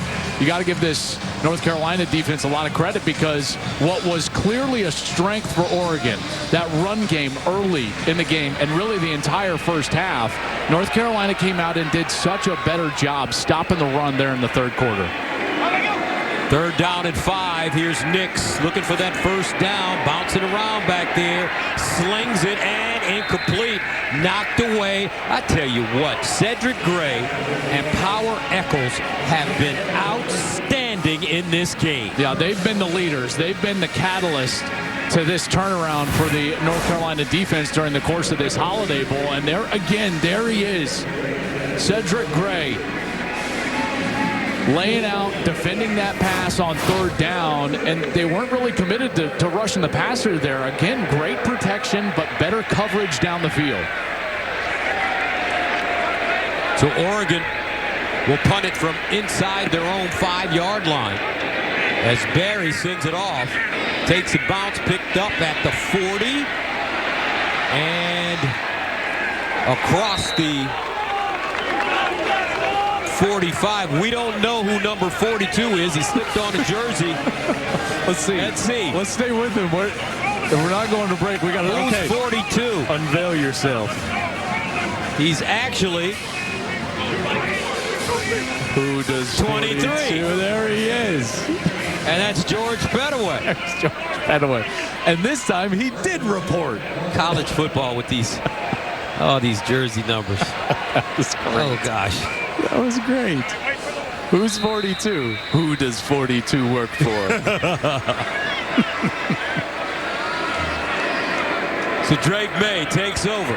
He's got great field position at the 43-yard line. Omarion Hampton. First time we've called his name tonight. He gains 4 yards. Young guy was actually struggling with a little bit of the stomach flu down here during bowl week. He's been sick, didn't get a lot of practice time, but a guy that they're excited about for the future of this program. And like you said in the first half, Gus, Mack Brown bullish on this team moving forward. Thinks that they are going to be really good and improved next season. 2nd down and 6 at the 39. I mean, that's very interesting considering that they have 9 wins, and if they win tonight, that's 10. So out the flats, Paysor, big touchdown in the first half to give the Tar Heels the lead. Dorless knocks him out of play after a 2-yard gain. Okay, so we talked about the adjustments that the Carolina defense has made. Well, this is what Oregon has done, is that on these downs, on 3rd down, what they've done is they've tried to take Drake May away as a scrambler and a runner, and they've done a really good job. So what they do is that they've shown blitz, and they've come after Drake May, but some of those blitzers are trying to ease up and read the quarterback and be spies on May as he's breaking contain. You get the feeling that May has some magic left in him. Here's May looking, and that one knocked down at the line of scrimmage. Great defense by this Oregon team. Casey Rogers, a man transferred from Nebraska out of Syracuse, New York. They're going to go for this. I mean, their kicker, Noah Burnett, he's only attempted 1 field goal from 50-plus this season. He's got a long of 47, so this is a no-brainer for Mack Brown here. He'll stay on the field. The question is well, what does Oregon do here defensively? Do they try to light up Drake May and bring that pressure again like they've done so far in this second half? 4th down and 3. Trips at the top of your screen. May looks that way. Now changes over the middle. Oh, wow. What a great read. Nesbitt all the way down to the Oregon 20. Did you see how he looked off the defenders and went the other way? Yes, he did. And this is what you do with your quarterback right there. He looks over to the right side. There's his eyes. And now he comes back because he gets protection and he gets to the second man in the progression. And he does a great job with Nesbitt and little dip down sidearm. That's that athleticism, right? The baseball, the backyard, 4 brothers. What do? You play everything. You can throw from any arm angle. 1st down and 10 of the 20.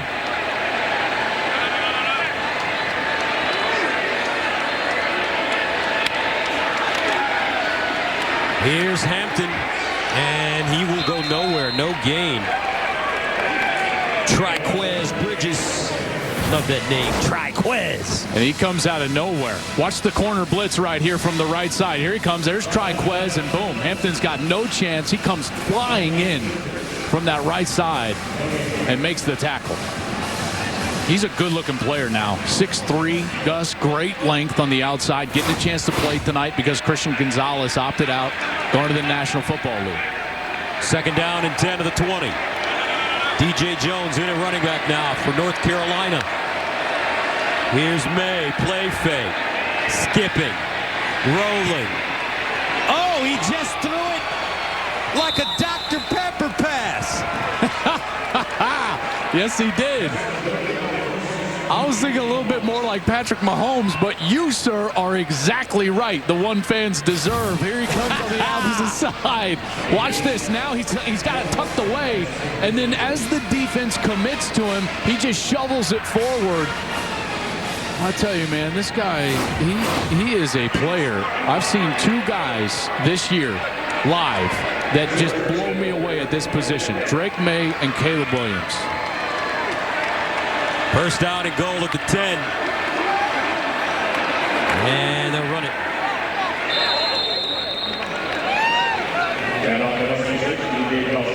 You also saw Bryce Young. I know. He didn't blow you away. Well, no, listen, Bryce is great. Bryce might be and probably should be the first pick in the draft. These cats, though, like Caleb and Drake are kind of, they're a little bit different. You know, next year's class is a little different. And again, that's not a knock. Everyone's going to be like, oh, he's knocking this person. I'm not knocking anybody. These two guys, what they do outside the pocket, the way they're dynamic, they are different breeds. Second down and goal at the 9. May under pressure. May and wisely just throws it out of bounds. Pressure by Dorless and Taimani. You know, I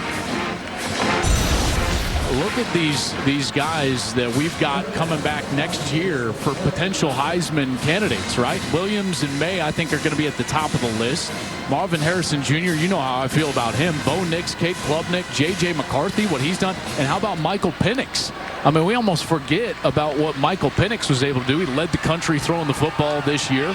Washington, they were a great team. Everybody knows what Washington is now. Indiana transfer. Third down and goal. Here's May and a timeout. Before the ball was snapped, timeout, North Carolina, their first of the half. We'll take a break. Drake May and the Tar Heels threatening.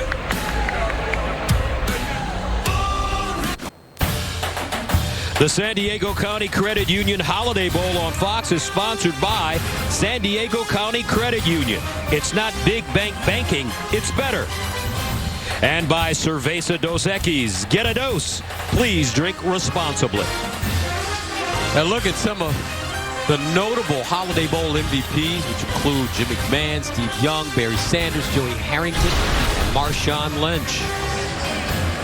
Is this young man the next one? Drake May. I do know Joey's watching. He was texting a little earlier, unhappy with a certain officiating decision on an interception.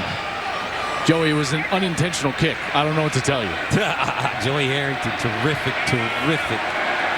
legendary Oregon Duck. Third down and goal. May decides to run it. May, can he get there? No. As he slung down, lost the ball, loose. And the officials are going to say he was down. Casey Rogers grabbed him by the neck. I mean, he's tackled awkwardly as Rogers brings him down here. Not a horse collar, good no call there, but yes, see that elbow, he's got control when that elbow hits, and that's what causes him to lose control there. And they're going to go for a field goal here. Interesting. I thought that they would stay on the field here. Maybe it was the fact that May was a bit slow to get up that they're going to send the field goal kicker on the field. But now there's only about 10 to snap it. This one will be from 19 yards away. Should be an automatic for Noah Burnett.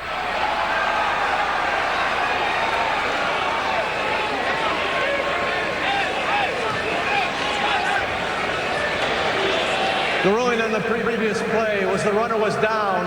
The play's under further review. Didn't we do that real time? Yes, we did. Well, let's roll it back. How about Dan Lanning? Yep.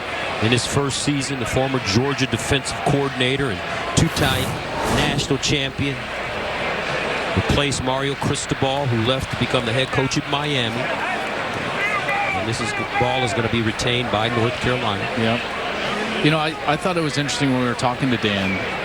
And I asked him because, actually, you know, we haven't covered, obviously, North Carolina, but we didn't do any Oregon games either. And so it was our first chance, you and I, to get a chance to chat with Dan.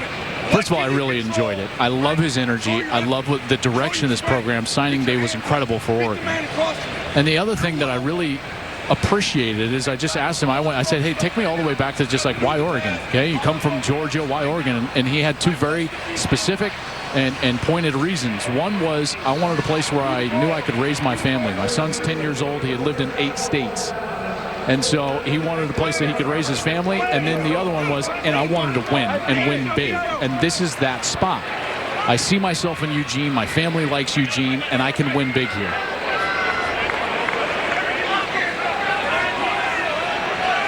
And I thought it was interesting talking to Mac Brown yesterday, because at the press conference, the old head coach and the young head coach had a chance to sit down. And Mac Brown gave him some words of wisdom. Burnett from 19. And it's good.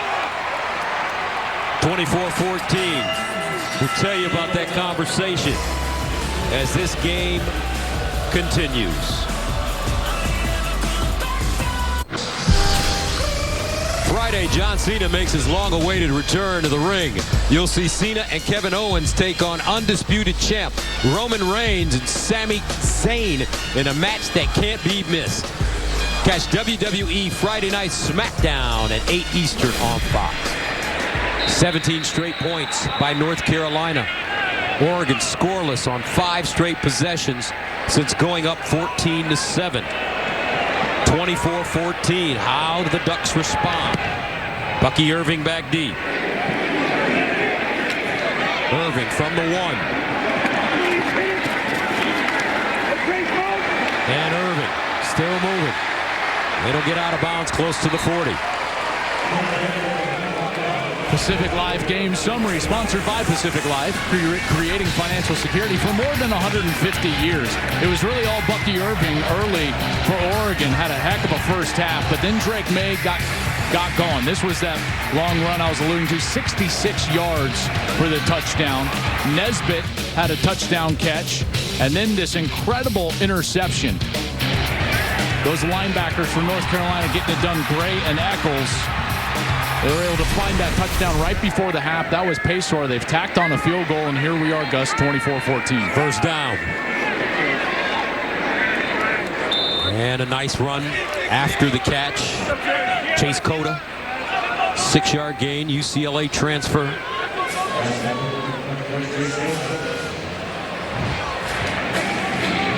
Second and 4.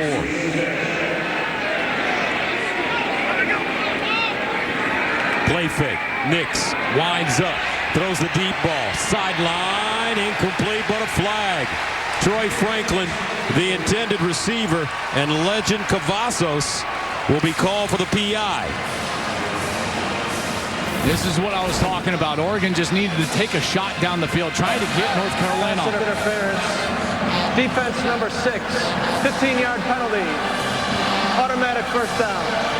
And Legend Cavazos just never turns around. Again, if he goes back and plays the ball, you can get away with a little contact, but not like that. You can't just Superman your chest right into his face mask before the ball arrives. Always going to be a flag. Good call by Oregon there. And benefited by a bit of an underthrow right there from Nix. Ducks with the football at the North Carolina 40. First down. And Nix to throw it again. Winds up, finds his man, and it's Chase Cota. Cota down at the 10. Biggers with the stop. That's a 28-yard gain. And I love what they're doing here. They're running big, deep clear outs, so they clear everybody out. Then Cota comes underneath that clear out, and it's a good heavy play action, and Nix is able to step into it and create a completion. Cota coming off a career-high 9 catches against Oregon State. And it's Bucky Irving picking his way forward and picks up 4. Kamen Rucker with the tackle. This is more of what we saw early in the game, isn't it, partner? Like the good tempo. Nix, good decision there. Playing for that trophy in the back of the end zone. Got to get some points here, down 10 in the 4th quarter. Second down and goal. At the Carolina 6. Jordan James checks in. He weighs 210. Nix running that way. Nix on the move in the corner. Touchdown, Oregon. Chris Hudson.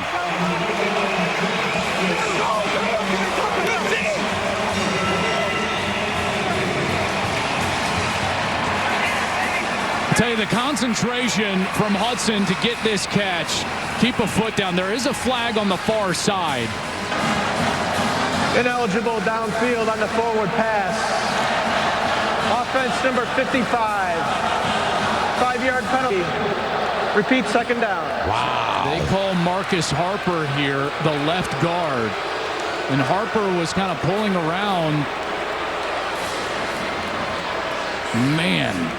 And what did the coaches tell us? They said, listen, our biggest weakness offensively is we get caught with linemen downfield too much. He was pulling around to kind of lead for Bo Nix. I think Nix had a run-pass read. The lineman goes up the field to get the linebacker blocked.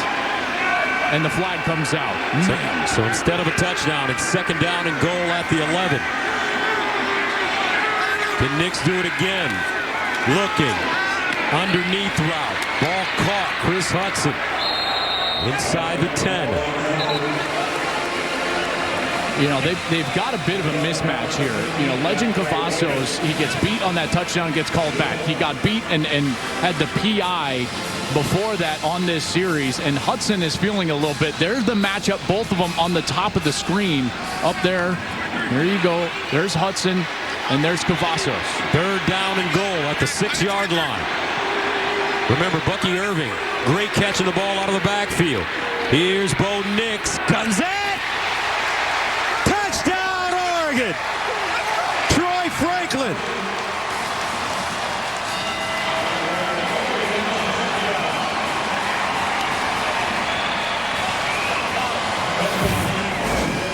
Watch this defender for North Carolina. I think that's Gray. I'm not totally sure with that number, though. That could be Power Eccles, because as the receiver comes in, Franklin, the defender slips, and then Nick sees him, and look at that. Just a narrow window to fit that ball. Franklin's got to reach all the way back behind, and he's able to adjust and get the touchdown. The second one after that penalty removed the force on this series. That was a spectacular catch by Troy Franklin.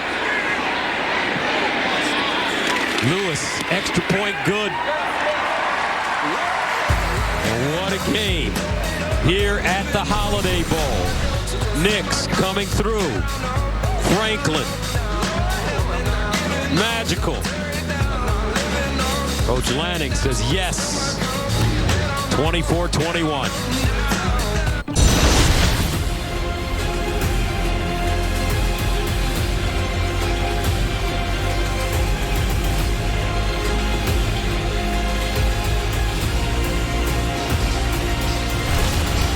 We're all set for a dramatic finish here at the Holiday Bowl. 24-21. North Carolina with the lead. 8 games beside it by 1 score this season. For the Tar Heels, 6-2 in 1-score games. Under 7 minutes to play here in the 4th. George Pettaway, the deep man. Andrew Boyle ready to send it away.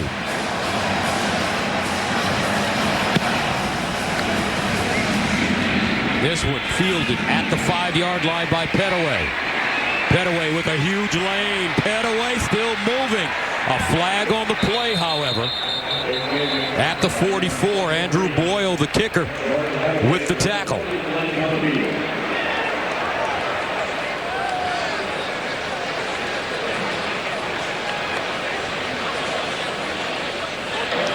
During the return, holding receiving team number 48, 10-yard penalty, first down.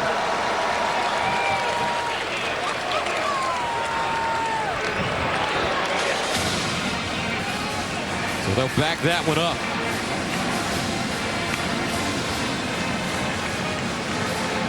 As May comes back on the field. And they are used to this situation. Because they played 8 one-score games this year. They were 6-2 in those games. They won their first 6 in that situation. So this is the time of game where they're comfortable being in a tight affair. They'll start from their own 30-yard line. May lobs it over the middle high and incomplete. Paysor the target. I'm very impressed with what Oregon has done defensively here. Remember, they're without their three most impactful players on defense: Noah Sewell, Christian Gonzalez, and DJ Johnson. And yet they've made the adjustments necessary to really slow down North Carolina in the second half. Only 3 points so far in this second half. They've done that by blitzing in timely areas and then creating little spies to spy Drake May when he wants to run. Carolina with 272 yards of total offense. They'll go on the ground this time to Green. And Elijah Green falls forward, but a flag. It looked like he got his face mask grabbed as he was getting tackled there at the end of the play. Personal foul. Face mask. Defense number 6. 15-yard penalty. Automatic first down. There's that reach in. And that was Jaleel Florence, a freshman from right here in San Diego. Went to Lincoln High School. That guy can run, by the way. Jaleel Florence, he was a 10-7 100-meter cat. Speedster. Yes.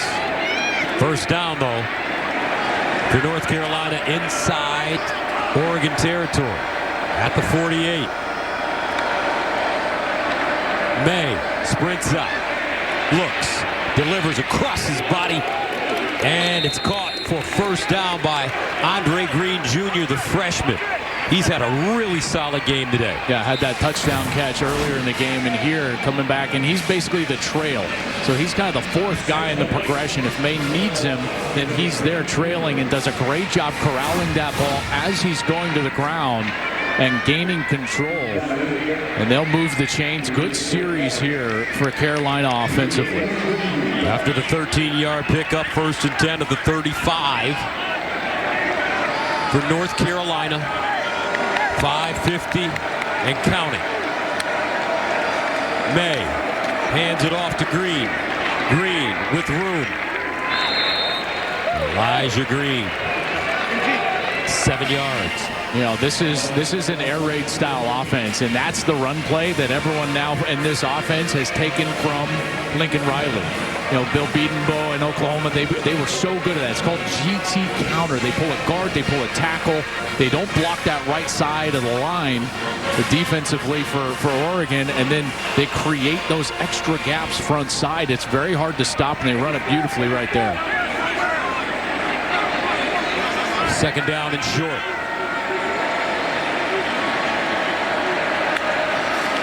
May gives it up again to Green.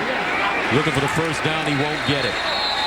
And you mentioned an air raid system. Mike Leach, the Mississippi State coach, one of the inventors of the air raid, passing away suddenly and recently. Rest in peace, coach. And so many people have said so many great things about Coach Leach. There's no doubt, and he's impacted the game in such a positive way, and so many lives have been improved because of him. And this sneak from Drake May, Gus, needed to get all the way to the 25. I don't think it did, and it will be 4th down. Just no push from that offensive line. Great job by Oregon. Watch right here as they win the line of scrimmage, and then May has got to try to get outside and try to find the lane. But there you see Casey Rogers grabbing that left ankle before he can get moving, and now it's a 4th down for North Carolina. 4th and 1. May, 6'4", 220. Needs this first down. They're going to push him forward. And it looks like he'll get it. Every sneak, now that the rule is different, now that you can push your quarterback like that, every single sneak should be accompanied by someone directly behind the quarterback. That was Kamari Morales. He's pushing Drake May. Listen, J.J. Watt, who, by the way, is going to retire, and boy, what a great career you had. He even tweeted out, it's like, you can't stop a sneak. Like, the defense is just hard to do. They did it on the previous snap. They didn't have the push from behind. That time, Morales comes in on the motion. Just really difficult to stop. First down for North Carolina at the Oregon 24. Elijah Green, and he'll be tackled for a loss. Terrific pursuit led by Mace Funa, a loss of 2. And Oregon's going to try to save those timeouts. Now we got 3:13 here, down 3.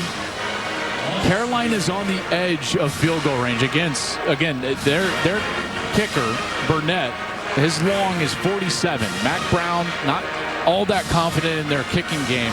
And you look at Mac Brown's face, you know he wants to win this game. One thing he talked to us about yesterday was he's got to deal with losing better. Even after all these years, he still can't take it. 2nd and 12. May lost it up. End zone, incomplete. No flags. J.J. Jones, the target. TWCKodster defensively. He's had a good ball game tonight. Great coverage. Jones maybe has a step here, and he's trying to get back to that ball as it's underthrown, but Bridges does a great job of getting back, his head turned to the ball, and then playing the ball. J.J. Jones did a nice job of breaking that one up. He had to play DB. TWCKodster Bridges could have had an interception. 3rd down and 12. Big play here coming up.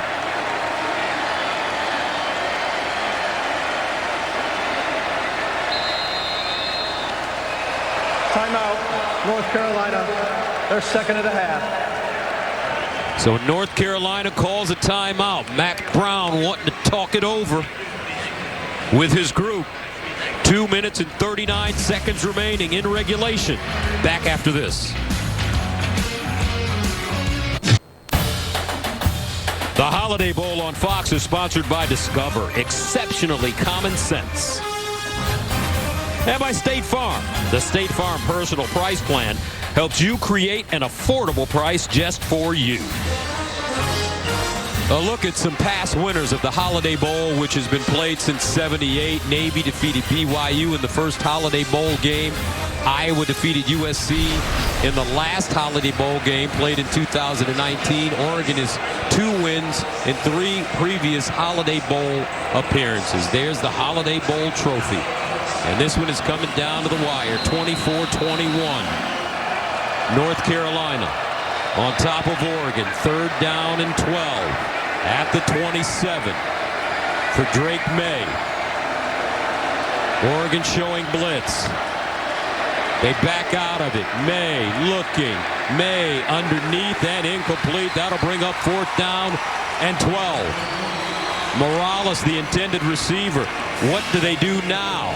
Well, the fact that they didn't get any yardage, I think that he's going to try for the field goal here. It's just such a low percentage play to try to go for 4th and 12. This was Noah Burnett earlier today.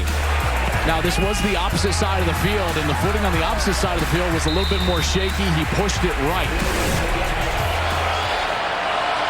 This one will be from 44 yards away.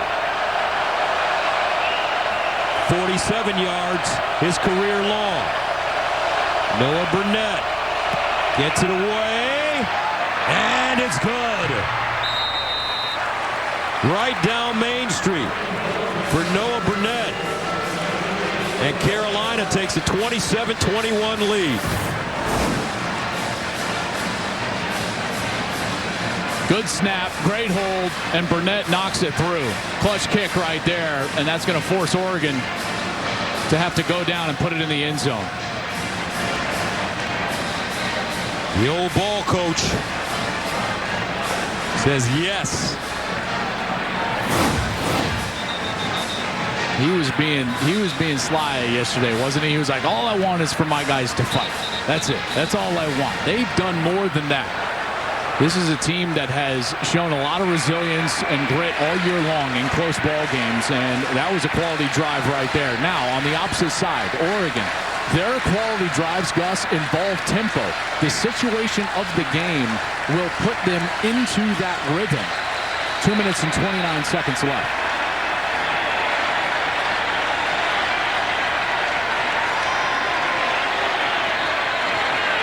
The winner of this game will record their 10th win of the season. Burnett sends it off. Irving back deep. Irving from his own goal line. Irving gets to the 20 before being ridden down at the 21. Let's go downstairs and check in with Jenny.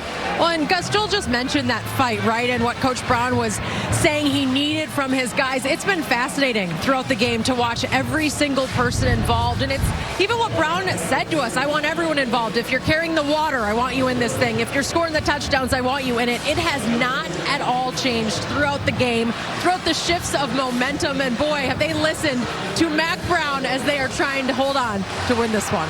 Mack Brown, 71 years old, College Football Hall of Famer, national champion with Texas in 2005. Whittington.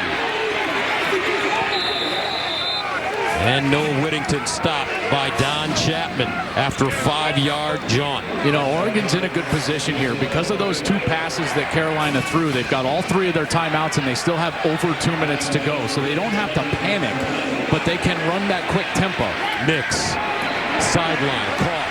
Whittington, and he'll go out of bounds to stop the clock with under 2 minutes to go. And the other thing that they got into late in the game that was very successful, after they took the shot down the field, Gus, they started running those clear outs, sending deep routes, and then hooking up underneath of those deep routes. It's called clearing out, and then you hook up underneath of it with other wide receivers. That was very effective on the last series. First down at the 37. Nix. Near side this time. Another first down. Ferguson, the tight end. He keeps moving on his feet. Look at the big fella. Finally dropped at the 35 after a gain of 28 by Power Eccles. And again, what you see, clear out from the slot receiver. And what does the tight end do? He just goes in that vacated area. They go right to what was effective on the last series. Remember, Oregon has all 3 of their timeouts. First down at the 35. Empty backfield. Nix. Sideline. Ferguson again. And Ferguson picks up 6. They're caught right here because the tempo is what is making their rhythm so successful, right? That's what has made them successful, and yet you don't want to score too quickly. Second down and 4.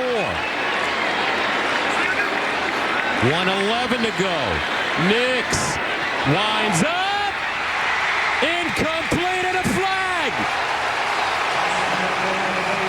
Troy Franklin draws another pass interference penalty, this time against DeAndre Boykins. And the difference is these Carolina defenders. Pass interference. Defense number 16. 15-yard penalty. Automatic first down. They're not getting their heads turned around to play the ball. Therefore, that contact is just impeding the wide receiver's ability to get ball back and make the catch. And Troy Franklin, ball is just thrown underneath a little bit. Franklin's trying to make the adjustment, and Boykins never comes back to play the ball.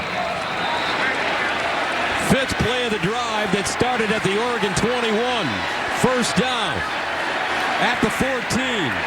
Nix running. Bo Nix stopped by Eccles, who'll gain 6. 54 seconds and counting to go. They should take their time a little bit. Force Carolina to take their last time out. Draw some of this out. 2nd and 4 at the 8. Empty backfield for Bo Nix.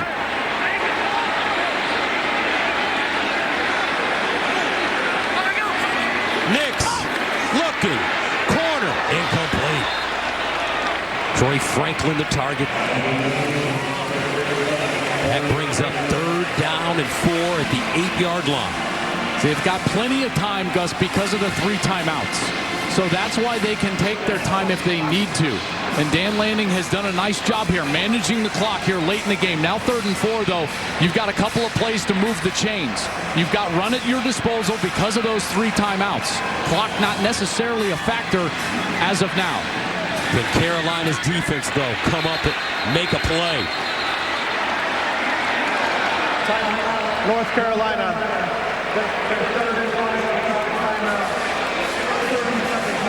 So North Carolina calls a timeout. And they are out of timeouts now, while Oregon still has all 3 remaining.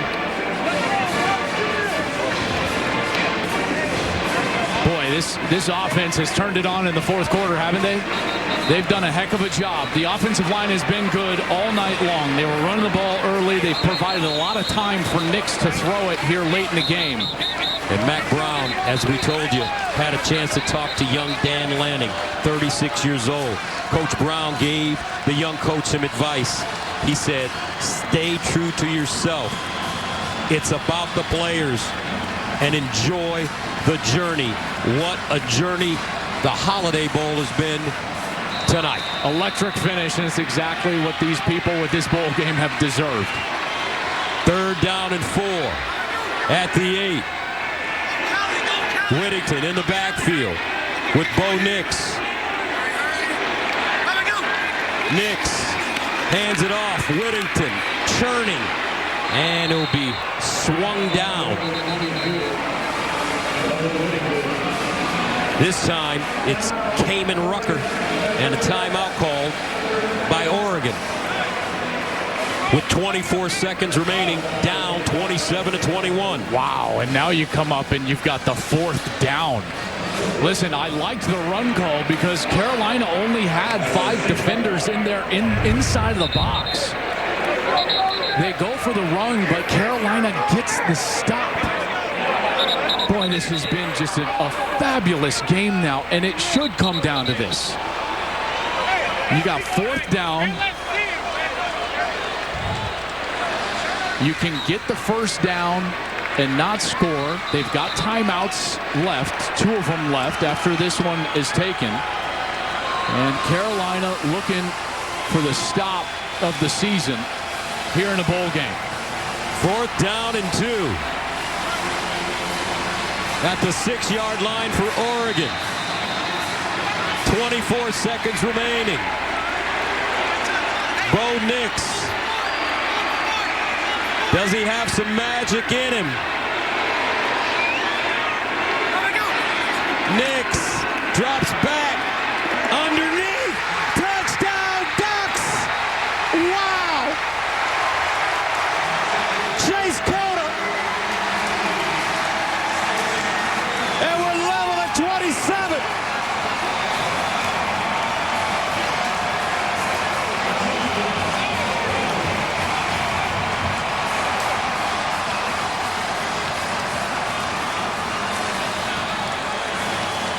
What a pass. Great route from Cota. And now the ever important extra point.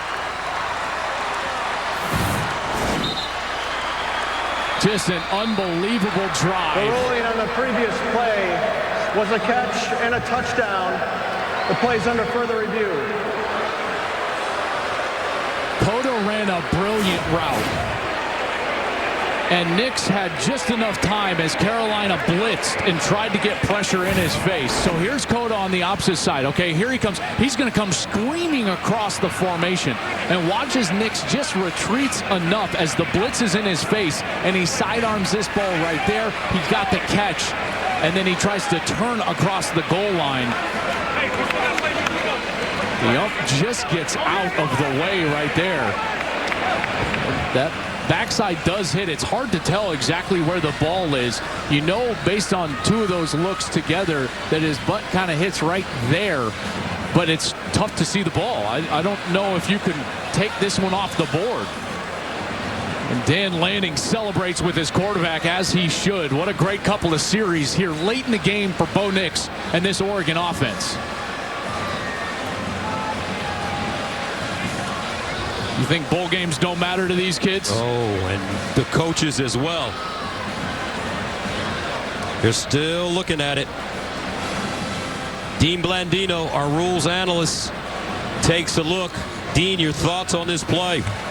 Yeah, the key here is where is the ball when Cota's right knee hits, and that's what they're looking at in the replay booth. They have access to all of our angles, and they're going to try to piece shots together. From what I've seen so far, I can't tell. Review. Let's hear the ruling on the field stands. Touchdown. And that's the right call, because again, with all the looks we have, we just couldn't see where the ball was in relation to the goal line when the knee was down. Ruling on the field was a touchdown, and letting it stand is the correct decision. All right, Dean, thank you very much. With 19 seconds remaining, and this game level at 27. Here comes the extra point. Camden Lewis for the lead.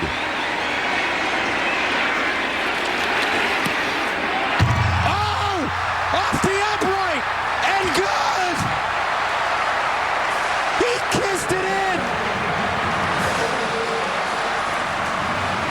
Unreal! Holy cow!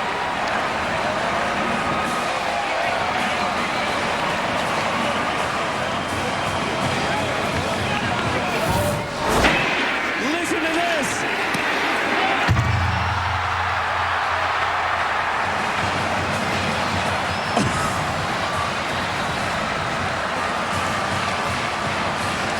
You want to talk about your heart and your throat. Woo! If you're that kid, oh my goodness. The question is did it call glass? The ATM was open. Bank shot. Dan Lanning. Oh my goodness. What a game. What a game. Bo Nix will take it anyway. Boy, these last couple of series, that offense turned it on, didn't it? Yes. And Nix turned it on. And that's the leadership that Dan Lanning kept talking to us about. You know, he's been very accurate and efficient all year long. And when they needed it most, he played really well. Nix had 102 yards passing up until those last two drives. Then he's thrown for 103 yards and 2 touchdowns in just those 2 drives when they needed it most. Remember, George Pettaway has been terrific on kickoff returns this evening. Right up the middle. He almost broke one earlier. Number 23.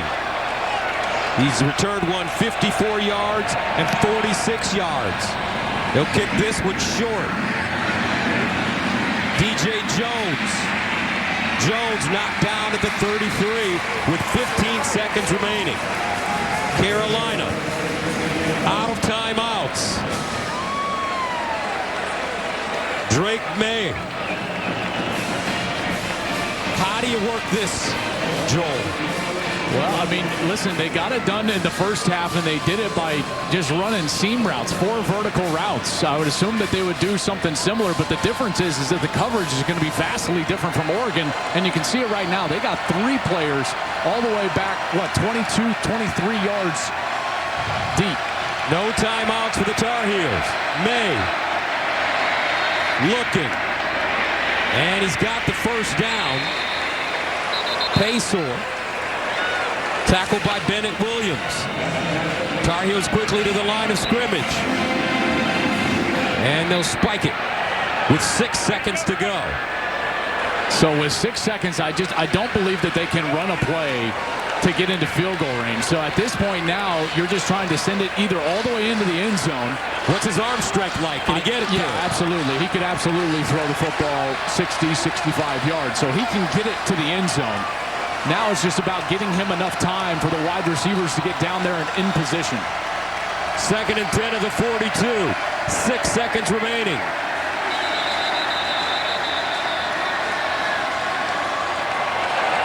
The previous play is under further review.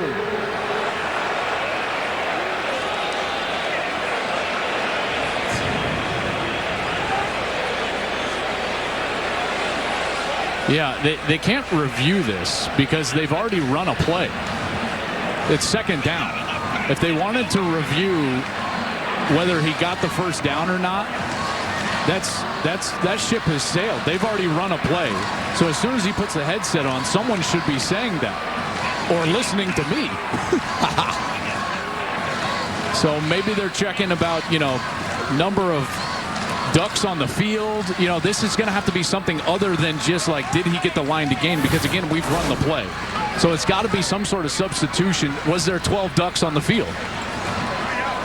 Here we go. So let's count 2, 3, 4, 5, 6, 7, 8, 9, 10, 11, 12. And they're trying to run off now. Another one off. Yeah, they definitely have 12 on the field. So if this is what they're reviewing, then yes, absolutely. Oregon will be penalized here. Illegal substitution.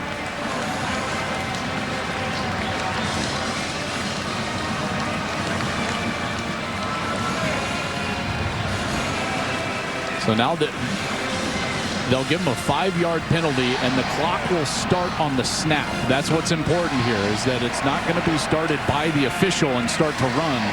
The snap is going to start the clock. So this will be the last play of the game. I believe so, yes. Again, because they just can't. They can't get. I mean, I guess you could try to throw it. There's no reason to throw an out route. What's the difference for Drake May in throwing it 50 yards and 55 yards? You know, like. So they're going to have to heave it into the end zone. I guess the only thing is that gives you a little bit of room. Like maybe you can get an out route in 5 seconds into somewhat of field goal range. Right? So you get 5 yards. It's going to be at the 47-yard line. He hasn't, as long as, if Burnett's long is 47, you're not going to get there in 6 seconds. Maybe you'll try from 53, 54, maybe 55. You've got to get the ball to the 38. So at that point you can throw it. Yeah, you could throw an out route in 6 seconds and get the ball close to the 40-yard line, 39-yard line. So now this actually might change the strategy for North Carolina. If you can try to execute something in 4 or 5 seconds, and I mean quick, you can't hold the ball, you can't do anything, you could probably get a completion out of bounds and then set up for a career long for Noah Burnett. After review, on the first down play, illegal substitution, defense, 12 players on the field, 5-yard penalty, repeat first down. The clock will start on the snap.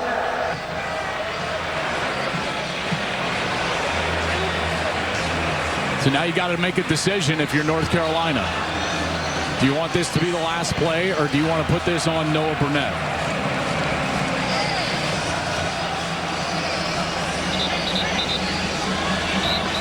Because of that, Oregon needs to put a corner at about 10 yards on that short side of the field and sitting there not running deep, and they've got a corner over there. Smart defense here from Dan Lanning. Look at him up there. That's really smart. Drake May out of the shotgun. And a timeout called by Dan Lanning. Oregon, their skin of the half. 30-second timeout.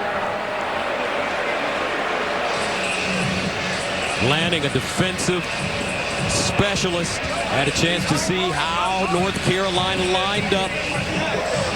Had timeouts remaining. Only one timeout now. No timeouts for North Carolina. Yeah, I was saying that about that corner alignment. That's so smart because you can't throw it to the wide side, Gus. That takes too much time. That's too long of a throw.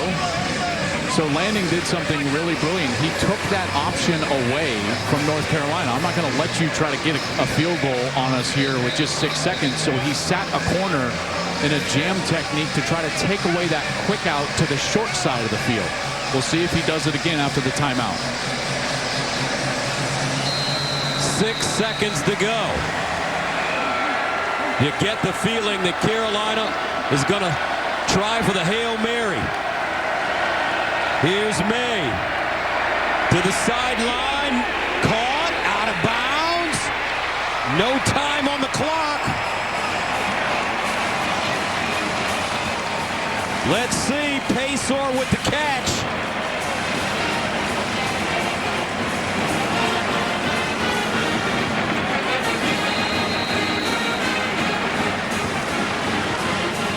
They try for the out route. On the field is the player went out of bounds with 1 second left. Please adjust the game clock to 1 second. The clock will start on the snap. This is a great look here. Okay, game clock bottom left. May throws it right at the 40-yard line. That's a complete catch. Out of bounds. At least a second, maybe 2. Both teams out of timeouts. Noah Burnett, his career long is 47 yards. He accomplished that feat in North Carolina's 63-61 win over Appalachian State in September. As it stands now, this will be from 58 yards away if he gets a shot at it. His longest attempt of the year was against Duke. It was a 52-yarder, and he missed. And he's not going to get a chance. No, they're going to keep the offense on the field. This is going to be Drake May's game here. 1 second left. Here we go. 28-27 Oregon. A second remaining in the Holiday Bowl. Drake May is going to let it fly. May throws it up in the corner. And incomplete. Knocked down. And Oregon comes back and wins the Holiday Bowl. 28-27. The Ducks record their 10th win of the season.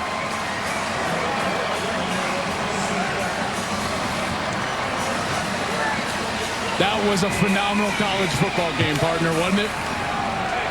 Unbelievable. Both teams leaving it all on the field tonight. Drake May. Bo Nix. Oregon now three-time Holiday Bowl winners.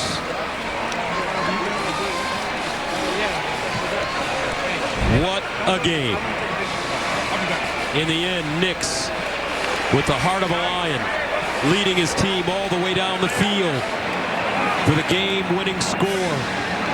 A dejected group of Tar Heels, and they played their hearts out too. What a game, folks. College football, the bowl season.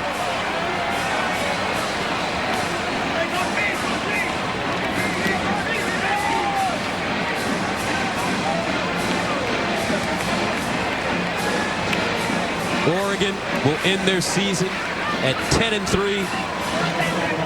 Carolina falling to 9-5, but you won't see a better game. Classic Holiday Bowl matchup.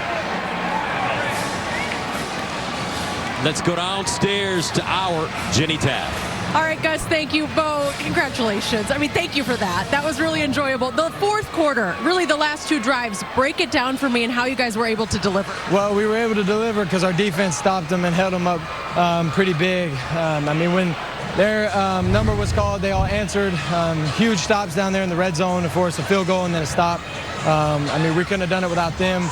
But then, I mean, just a complete team game. You look at all of us, everybody made a play. Couldn't have done it without each and every one of them. Praise God, and I'm just so blessed and honored to be a part of such a great team with unbelievable coaches and unbelievable teammates. I know you had a moment. I saw you. You celebrated with the fans. You had your arms in the air. You made a decision, Bo, to come back. Yeah. What can this performance say about what we can look forward to next season? Well, we just got a good offseason ahead of us. It's important for us, and I came back because I felt like there were some things in college that I wanted to do, and so I didn't want to pass up on that opportunity. So we're going to have a good offseason. We're going to prepare, and it's going to be fun. 10 wins for you guys this season. I know the way it ended, you guys weren't happy about it. You said that. You had a bad taste in your mouth. How good does it feel now to win this one? It's unbelievable. I mean, 10 wins.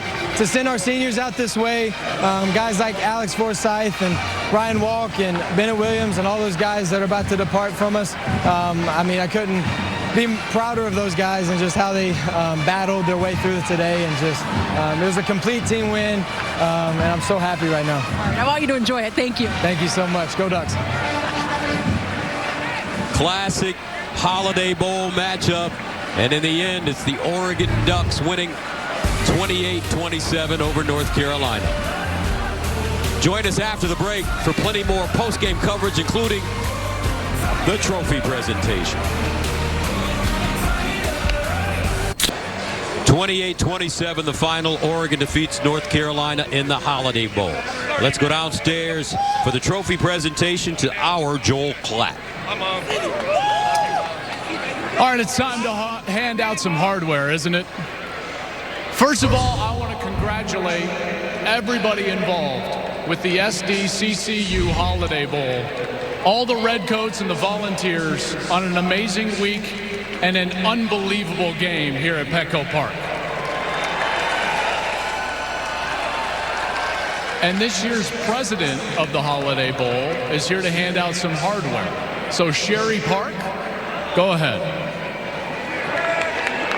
Thank you. The offensive player of the game from the Oregon Ducks, number 0, Bucky Irving.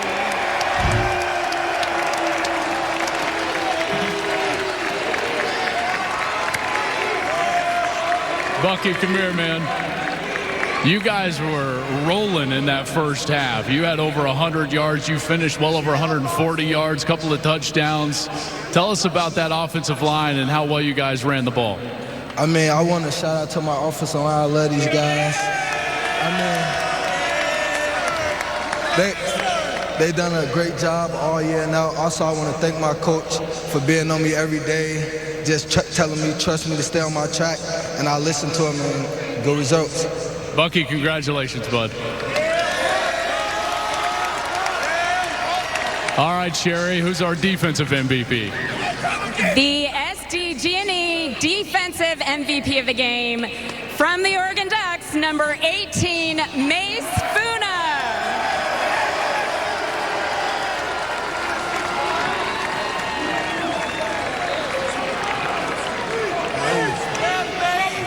Mace, you guys didn't have your full complement out there, right? I mean, you were missing some guys, and yet, late in that game, you guys buckled down, made some great adjustments, and got the stops when you needed. Had to feel good. Oh, it felt great. You know, shout out to the defense, 6 seconds of hell. That's what we do. We get to the ball and we get that dub. But shout out to everybody on the team, the whole staff, everybody that works in this whole thing. Is shout out to everybody. And Mace, you guys have talked all year long about the brotherhood and the togetherness of this group, and you said that it culminated here this week in San Diego for this bowl game. What can you tell us about your teammates? It's a brotherhood. There's nothing like teammates, but they're brothers. They family, forever alive. Further down the road, they all brothers. Mace, congratulations. Appreciate it.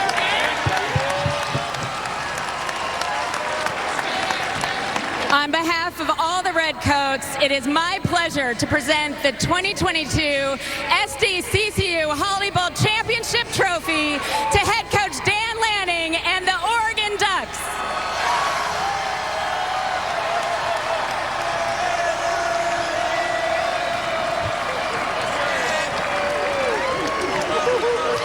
Coach, first of all, congratulations. You guys have had a great year. In your first year here as the Oregon Ducks head coach, what does this one mean to you? This had nothing to do with me. This has everything to do with our players. They believe from the beginning. We talk about connection, growth, toughness, sacrifice. These guys exhibited that tonight. I'm so grateful for our fans that made the trip. So grateful to be a Duck. Let's go. And, Coach, the resilience that your team showed tonight. You know, you were down in this game, and a couple of great drives from your veteran quarterback, 100 yards late, couple of touchdown passes. Your defense got stops. You guys were best when you needed it the most here late in the game. Yeah, we just need another second on that clock. Bo has done it all year, right? And everybody around him believed in him, and our entire team believed in each other. That was just Thursday practice, jump ball at the end. So excited to see us execute. Coach, congratulations, and good luck next year. Thank you. Go Ducks! Again, a big thank you to the city of San Diego, all the Redcoats and the volunteers here with the SDCCU Holiday Bowl. Thank you, college football fans, for coming out tonight and supporting these guys all year long. Congratulations to your Holiday Bowl winners, the Oregon Ducks. Gus? All right, Joel, thank you very much. This was the first ever football game here at Petco Park. And what a game it turned out to be, a real thriller. Sunday, it's a New Year's Day edition of the NFL on Fox as the Eagles try to clinch a division title when they take on Alvin Kamara and the Saints, or the Jets battle the Seahawks, with both teams looking to help their playoff, to keep their playoff hopes alive. The final score here at Petco: Oregon 28, North Carolina 27. in the Holiday Bowl.